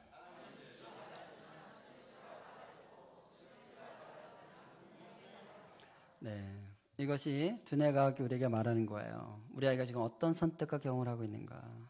반응과 선택은 다르다 그랬죠. 우리 아이들은 여러 가지를 선택할 수 있는데 지금은 뭘 하고 있는가를 보라는 거예요. 그것이 곧 모양을 만드는 두뇌 발달의 과정이라는 거예요. 이건 여러분 법칙입니다. 가소성은 법칙이에요. 여러분 법칙의 뜻 아세요? 법칙이란 믿든 믿지 않든 원든 원치 않든 인정하든 안 하든 적용되는 것을 우리는 법칙이라고 하는 거예요. 중력의 법칙. 나 중력 안 믿어. 중력 있을 수 없어. 중력 인정할 수 없어. 그러고는 63빌딩에서 뛰면 공중부양하고 다니나요? 어떻게 돼요? 떨어져 죽죠. 왜? 법칙이라서. 우리 아이가 오늘 하고 있는 선택과 경험은 반드시 두뇌 모양을 만드는 과정의 법칙이라는 것을 알았으면 좋겠습니다. 아이들이 엄마 찾아서 엄마 심심해 아빠 심심해 이런 말 할 때 그거 책 읽고 싶다는 뜻이 아니잖아요. 심심해 책 읽고 싶어서 그러겠어요? 심심하니까 TV 보겠다, 심심하니까 게임하겠다, 심심하니까 폰 내놔라. 10분만 참고 견디고 버티세요. 안 돼를 해보세요. 그럼 아이는 버티다 안 될 것 같아도 할 수 없이 어딘가 가서 뭔가를 늘어놓고 놀 거 아니에요. 뭔가를 늘어놓고 놀고 있다는 얘기는 두뇌에다 지금 뭘 만드는 중이에요? 그거 시냅스 만드는 중이에요. 근데 TV 게임 스마트폰 하면 오락실이 만들어지고 항상성이 무너지고 이게 똑같이 만들어지는 거예요. 오늘부터 여러분 자녀들이 엄마 심심해, 아빠 심심해 이런 말을 하면 그거 미안해하거나 부담스러워하지 마시고요. 그냥 속으로 기뻐하고 즐거워하세요. 와, 드디어 우리 아이의 창의력이 발휘되겠구나. 더 심심하거나 더 심심해. 심심한 건 너의 운명이다. 따라해볼까요? 심심해요. 별짓을 다 한다. 별짓을 다 한다는 얘기는 별짓 다 하는 시냅스가 만들어지는 거예요. 별짓 다 하는 시냅스가 만들어지는 아이는 어떤 인생을 살까요? 별짓 다 하는 삶을 살게 되는 거예요. 이 별짓 다 하는 삶이 바로 창의력이고 별짓 다 하는 삶이 바로 자기 주도적 과제 해결 능력인 거예요. 근데 우리는 지금 너무나 빨리 손에 이걸 쥐어줌으로써 우리가 누릴 수 있는 그 많은 것들을 누리지 못하고 대가지불이 여기에서 지금 일어나고 있는 거예요, 여러분. 그런데도 어쩔 수 없다. 그런데도 알기는 아는데 잘 안 된다. 우리가 이렇게 말하는 거예요. 오늘 교육에 안 들어오신 우리 보배로운 교회 성도들은 똑같이 말할 거예요, 여러분. 아, 그거 다 아는 거 아니야? 이렇게 얘기할 거예요. 근데 여러분 어때요? 2시간 전과 지금 다 아는 게 아닙니다. 내 백성이 지식이 없어 망하는구나. 여러분 우리가 몰라서 지금 얼마나 큰 실수들을 아이들 앞에서 하고 있는지 몰라요. 아이들을 망가뜨리고 있는지 몰라요. 이미 그러나 실리콘밸리에 있는 부모들은 우리처럼 살지 않습니다. 실리콘밸리가 어디예요? 우리가 사용하는 모든 스크린 관련 미디어 기기들을 만들어내서 돈 버는 회사들이 있는 곳이에요.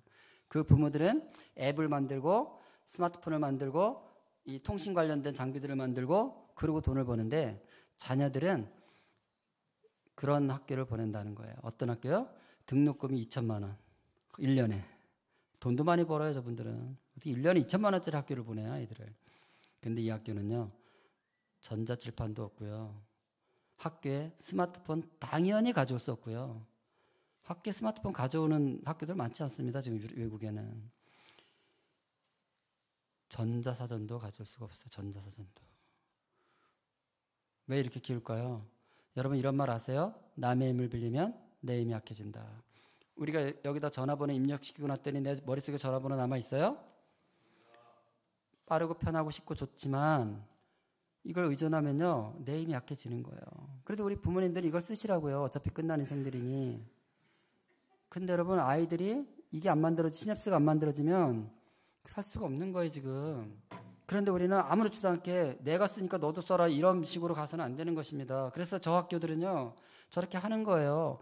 교육의 뜻을 잘 하시기 바랍니다. 교육은 가르칠 교자에다가 키울 육자를 쓰는 거예요.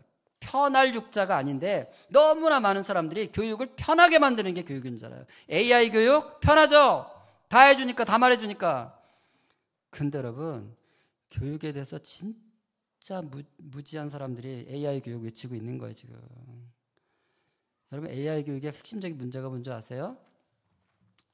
어떤 아이가요 실제로 그러고 있더라고요. 스마트폰으로 막 뭘 물어봐요. 찐이야 뭐 얘기해줘. 그랬더니 내가 쫄쫄 얘기를 해요. 그러니까 뭐라 하는지 아세요? 됐고 이거 해봐. 됐고 얘가 말만 하면 끊어요. 됐고 이러더라고. 그래 얘가 막 설명해 주는데 됐고 다른 거 얘기해 이러면 얘는 기계니까 아무 반응이 없지만 교실에서 선생님한테 선생님 질문 있어 얘기해서 선생님 막 대답해 주는데 됐고요 이러면 선생님 기분 나빠요 안 나빠요? 무슨 얘기냐면요 AI는 지식은 전해줄 수 있지만 그 지식을 전달하는 사람의 감정은 전달해주지 않는 기계예요. 무서운 겁니다. 여러분 누구야 이세돌 기사가 알파고랑 바둑 뒀죠. 제가 한 10분 더 할게요. 그냥 끊을까요? 아니 마치라는 시간이 됐어 보니까 시간이. 우리 전도사님 저에게 3시 30분에 끝내시면 됩니다 이래가지고 좀 더 합니다. 그래서 이세돌 기사가 알파고랑 바둑을 두면서 자기가 진짜 힘들었던 것 중에 하나가 뭐냐면 자기가 바둑돌을 딱 놓으면 상대방의 표정과 감정을 읽어야 되는데 이게 안 보이더라는 거예요. 왜? 그 앞에 있는 사람 바둑 두는 사람이 안 두는 사람이에요. 이 사람은요 내가 어디다 놨는지 관심도 없어요. 알파고가 놓으라는데 놓는 거예요. 자기가 뭘 놔도 여기 내가 왜 놨는지 알아요, 몰라요, 이 사람? 그럼 내가 저 사람 감정 읽을 수 있어요, 없어요? 그게 너무 힘들더라는 거예요. 실제로 인터넷으로 바둑을 두면서 뇌를 찍어봤더니요, 뇌 두 정엽, 이 가운데 여기가 뭐 하는 곳이냐면 계산. 우리가 계산을 하거나 공간 이동을 할 때 쓰는 뉴런이 여기 있어요.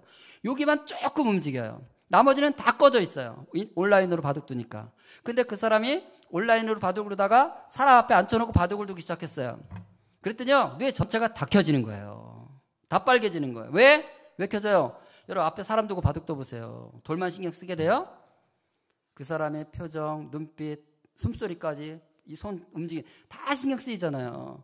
그걸 읽어야 내가 바꿀 때 이게 묘수인지 아닌지, 이게 지금 실수한 건지 아닌지, 그 읽는 게 9단짜리에게도 너무 중요했다는 거예요. 근데 앞에 사람은요, 아무것도 안 읽히는 거예요. 이게 인공지능 디바이스의 특징입니다.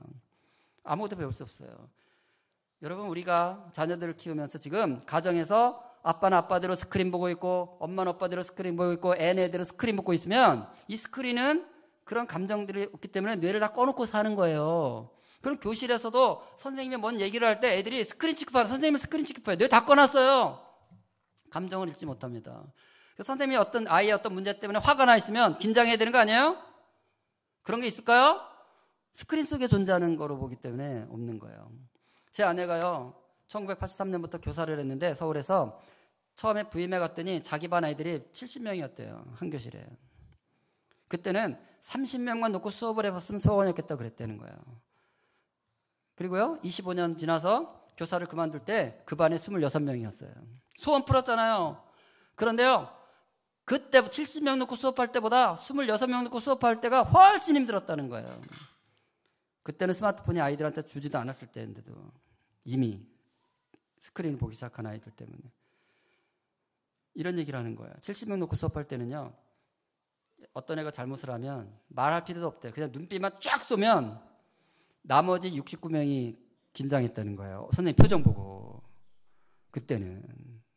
근데 지금은요, 애들이 막 난리쳐서 선생님이 소리 질러도 당사자는, 나머지는 물론이고 당사자 끄떡도 안 하고 있다는 거예요. 선생님 화가 난 거 신경을 안 쓴다는 거. 왜? 뇌가 꺼져 있거든요, 여러분 다.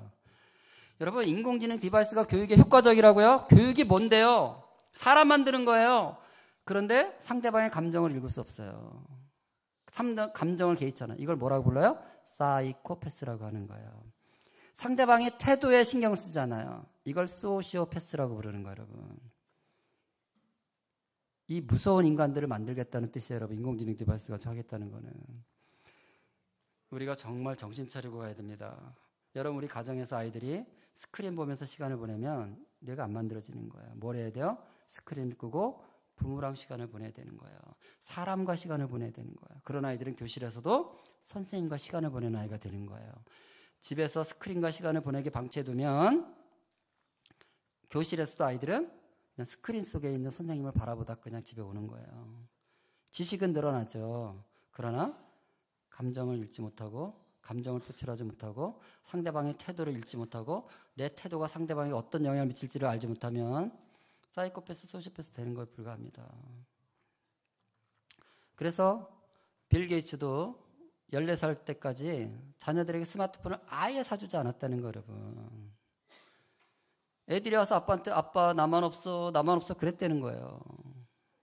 우리도 애들 맨날 그러잖아. 엄마 나만 없어 그러잖아요. 빌 게이츠도 그 소리 듣고 자랐다는 거예요. 빌 게이츠도. 그래서 사줬대, 빌 게이츠가.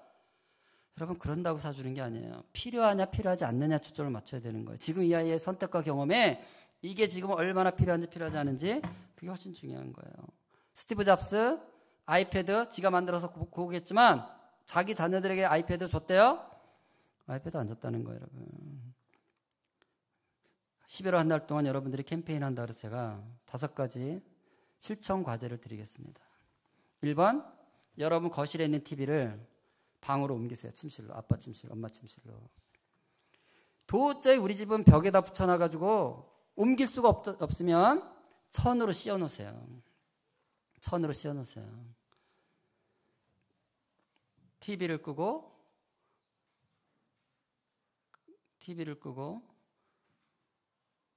가족을 켠다. 이런 거 하나 써가지고 붙여놓으세요. 그 저걸 이렇게 TV에 씌우는 보자기 있잖아요. 그 보자기 디자인이 저희 놀이미디어 교육센터 홈페이지에 있어요. 여러분 들어가시면 따로 다운받을 수 있어요. 그러면 동네 인쇄소 갖다 주면 크기, TV 크기만하게 출력해 줍니다. 붙여놓으세요, 상징적으로. 그리고 주말에 가족이 뭐 볼 거 있으면 같이 보세요. 열고 보시라고. 그러나 어떤 메시지를 주는 거예요? 저 TV는 아무 때나 우리의 욕망을 따라서 켜지는 게 아니다라는 걸 알아야 되는 거예요. 아이들은. 스마트폰 모든 가족들은, 부모도 할 것 없이 모든 가족들은 집에 딱 도착하면 스마트폰이 손에 있으면 안 됩니다. 손에 있는 존재가 아니라 얘는 보관함으로 가야 되는 거예요. 충전함에 딱 넣어놓고. 그리고 일상을 사는 걸 통해서 뇌를 만들도록 가정을 바꾸셔야 돼요. 이거 캠페인 하세요. 스마트폰 보관함에, TV는 덮어놓고. 두 번째는 밤 10시가 되면 우리 가정의 모든 영상기기를 끈다. 이 캠페인을 하세요, 여러분. 초등학생 자녀가 있는 집들은 10시까지 갈 필요도 없어. 9시로 하세요. 중학생 자녀들이 있으면 10시까지로 하세요. 10시가 되면 우리 가정은 엄마 얼굴 외에는 볼 게 없다. 이렇게 만드세요.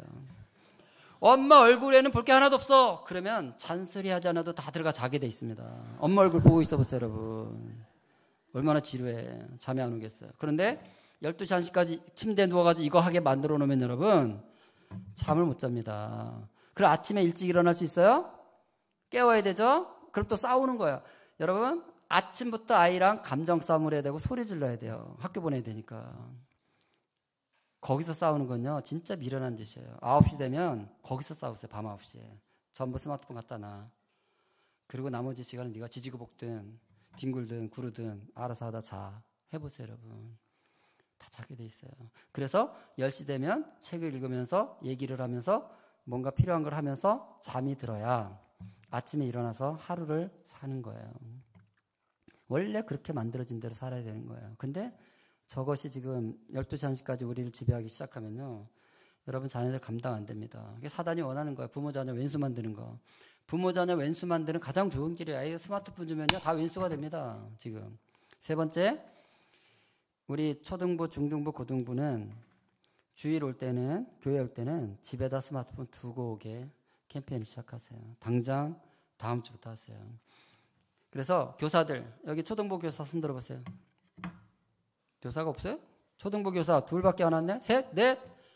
초등부 교사 수가, 부장님, 초등부 교사 전체 몇 명입니까? 14명입니다. 14명 중에 4명 왔습니다, 지금. 10명은 어디가 있습니까? 교육 다시 해야 돼, 지금. 다시. 지금 너무 안 왔어요.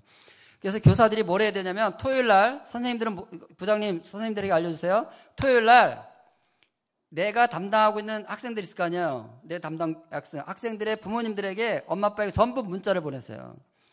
이번 주부터 우리 초등부는 스마트폰 집에 두고 예배 오는 캠페인 시작했으니까 어머니 아버님 아이랑 올 때 스마트폰 집에 두고 같이 오도록 여러분 도와주세요. 보내세요. 매주 보내세요. 토요일마다 부모가 그거 두고 오게끔. 중등부 교사들 손 들어보세요. 몇 분 계시나? 1분, 2분, 셋, 넷, 5 분이나. 중등부는 중고등부 다 해서 손 들어보세요. 중고등부 다.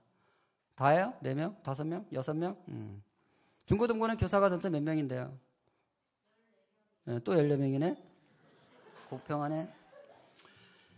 중고등부도요, 교사들이 할 일은 뭐냐면 주말에 문자 한번 보내주는 거예요, 부모님들에게. 우리 중고등부 이번 주부터 스마트폰 집에 두고 와서 예배 드리는 거 캠페인 시작했으니까 한 달만 한번 해보게 부모님들 도와주세요, 보내주세요. 그래서 두고 한번, 우리 친구들 스마트폰 집에다 두고 한번 와보세요. 예배 완전 달라집니다. 교회 와서 너무 활기차게 생활합니다. 왜? 사람을 보고 얘기를 하게 되거든요. 근데 스마트폰 들고 오면요 옆에 누가 쳐다도 안 봅니다. 이거 캠페인 하세요. 한 달만 끝내지 마시고 한 달 해보고 좋으면 1년 360일 이것만 해도 다음 세대들이 바뀝니다. 네 번째는 우리 아이가 중학교 졸업할 때까지는 스마트폰을 아예 해지시킨다. 싹 없애세요. 스마트폰. 통화할 일 있으면 전화 문자 되는 폰만 가지세요. 전화 문자 되는 폰만. 필요 없습니다. 전화 문자 하면 되지. 필요하면 컴퓨터 켜서 하라고 그랬어요, 집에서. 왜? 컴퓨터는 화장실에 들고 갈 수 없잖아요. 컴퓨터는 침대로 가져갈 수 없잖아요. 그래서 컴퓨터 쓰라는 거예요. 이거 들고 있으면 내 의지대로 돼야 안 돼요? 이거 들고 화장실 가고, 이거 들고 침대로 가고, 이거 들고 학원 돌아다니면 뇌는 어떤 시냅스를 계속 만들겠어요, 여러분. 그래서 스마트폰 안 쓰는 게 좋습니다. 중학교까지만 해보자. 그걸 위해서 우리가 지금 캠페인 합니다. 스마트폰 프리 캠페인을 해요, 지금. 스마트폰 프리 운동 우리 가정 참여하겠습니다. 이거 좀 하세요. 그리고 할 사람들은 이거 지금 하고 있는 거예요, 지금. 동네마다 다 지금 하고 있습니다. 그리고 이 동네마다 하는 이 캠페인 단체에 우리 남사 보배로운 교회가 동참하기를 축복합니다. 저기다 사진 한 장 제가 넣어줄게요. 여러분들 프리 선언하시고 안 쓰겠다면. 지금 서울에서도 시작했어요. 제 얼굴 보이세요? 가운데 서울? 보이세요? 네. 그래서 제가 지난주에 저희 같이 이거 운동하는 분들이 오픈 채팅방 하나 만들었어요. 이거 찍어 놓으세요. 찍어 놨다가 우리 가정도 중학교까지는 스마트폰 안 쓰고 한번 살아보겠다. 이렇게 하면 이제 저기 오픈 채팅방에 들어오세요. 나도 시작합니다 하고. 이분들끼리 같이 서로 진짜 나만 한 게 아니라 전국에서 이런 캠페인 하는 사람들이 많다는 걸 정말 의지적으로 보여줬으면 좋겠어요. 이런 일들을 같이 한번 해보자. 5가지 제안했으니까 한번 보겠습니다. 여러분 강의 노트 나눠준 거에 그 절제력을 키우는 3택트라는 그게 있는데 오늘 그 강의는 못하니까 QR을 찍으시면 제 영상이 있습니다. 이걸 설명하는 영상. 그 부록이라고 돼 있는 거 있죠? 그 설명 영상이 있으니까 한번 같이 보시고 가족들이 좀 회의도 하고 진짜 우리가 이거 들었는데 어떻게 우리가 좀 더 개선시켜 나갈지 노력을 좀 해주셨으면 좋겠습니다. 자, 말씀 하나 보고 마무리하겠습니다. 같이 읽겠습니다. 이와 같이 시작.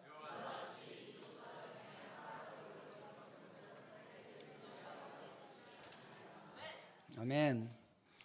이 말씀은 3가지를 말하고 있어요. 첫째, 우리 아이들은 우리 보배로운 교회에 속해 있는 가정에 속해 있는 오늘 오지 않았지만 지금 유년부, 유치부, 초등부, 중고등부, 청년부까지 우리 아이들은 하나님의 뜻이 없이 이 땅에 온 친구는 단 한 명도 없다는 걸 말해주는 거예요.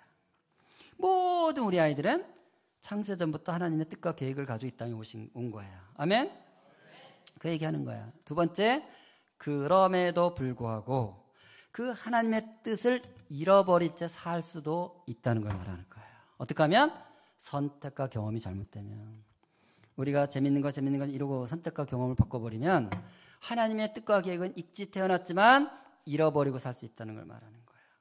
다행스러운 것은 하나님은 우리 아이들 중에 단 한 명도 하나님의 뜻을 잃어버린 채로 살아가기를 원치 않으신다는 거예요. 하나님 포기하지 않는다는 거예요. 여러분 포기하지 마시기 바랍니다. 우리 친구들, 우리 부모님들이, 우리 할머니, 할아버지들께서 바로 이 하나님의 마음을 우리가 품어야 되는 거예요. 단 한 명도 잃어버리기를 원치 않는 이 하나님의 마음이 우리 안에 들어와서 우리가 정말 우리 아이들과 연합해서 억지로가 아니라 아까 얘기했잖아요. 자발적으로 몰입해서 즐겁게 스마트폰을 내려놓고 다른 선택을 할 수 있도록 우리가 같이 힘을 합쳐서 가정과 교회가 연합해서 그 삶을 살아내야 우리 아이들 중에 단 한 명도 잃어버리지 않고 하나님의 뜻을 온전히 이루는. 아까 우리 대표 기도하신 분이 말씀하신 것처럼 주님이 다시 오실 그때 우리 아이들이 주님의 영광을 맞이할 주인공들이 되게 하자는 거예요. 예수님은 오시는데 우리 아이들은 거기 아무도 없어. 그러면 되겠어요? 우리 아이들이 바로 예수님의 오실 길을 예비하는 거룩한 신부들로 반응하려면 오늘 우리가 어떤 선택과 경험을 하는 게 너무 중요하다는 거예요. 그래서 오늘 이런 부분들을 좀 무장하시고 또 안 오신 분들을 좀 책 좀 읽게 하시고 영상도 강의도 좀 듣게 하시고 또 필요하면 저를 더 부르세요. 저는 언제든지 달려올 수 있으니까 계속해서 이 부분이 얼마나 중요한지를 더 깊이 같이 풀어갔으면 좋겠습니다. 잠깐 기도하고 마이크 넘겨드릴게요. 주님께서 우리에게 자녀들을 주시고 자녀들 덕분에 엄마라 아빠라 할머니라 할아버지라 부를 수 있게 해주신 거 감사합니다. 주님, 우리가 그렇게 불리는 것으로 만족하지 않고 우리의 사명이 있는 것을 깨닫게 하여 주옵소서. 이 아이들이 온전히 하나님의 뜻을 이루는 자로 살아내도록 우리가 그들의 선택과 경험에 관심을 갖게 해주시고, 특별히 스마트폰으로 말미암아서 이 스크린을 통해서 보여지는 것으로 말미암아서 우리 아이들의 두뇌 안에 대가지불이 잘못 일어나지 않도록, 그래서 잃은 자들이 되지 않도록 우리가 정말 정신을 바짝 차리고 사단에게 속지 않고 그 온전한 주님의 길을 갈 수 있도록 도와주옵소서. 이제 오늘 처음 우리가 이 얘기를 들었사오니 계속해서 우리 안에 이런 위기의식들을 계속해서 나눌 수 있게 해주시고, 우리 공동체가 함께 그 답을 찾아가는 그 기로에 있게 하여 주옵소서. 예수님 이름으로 기도하옵나이다. 아멘. 감사합니다.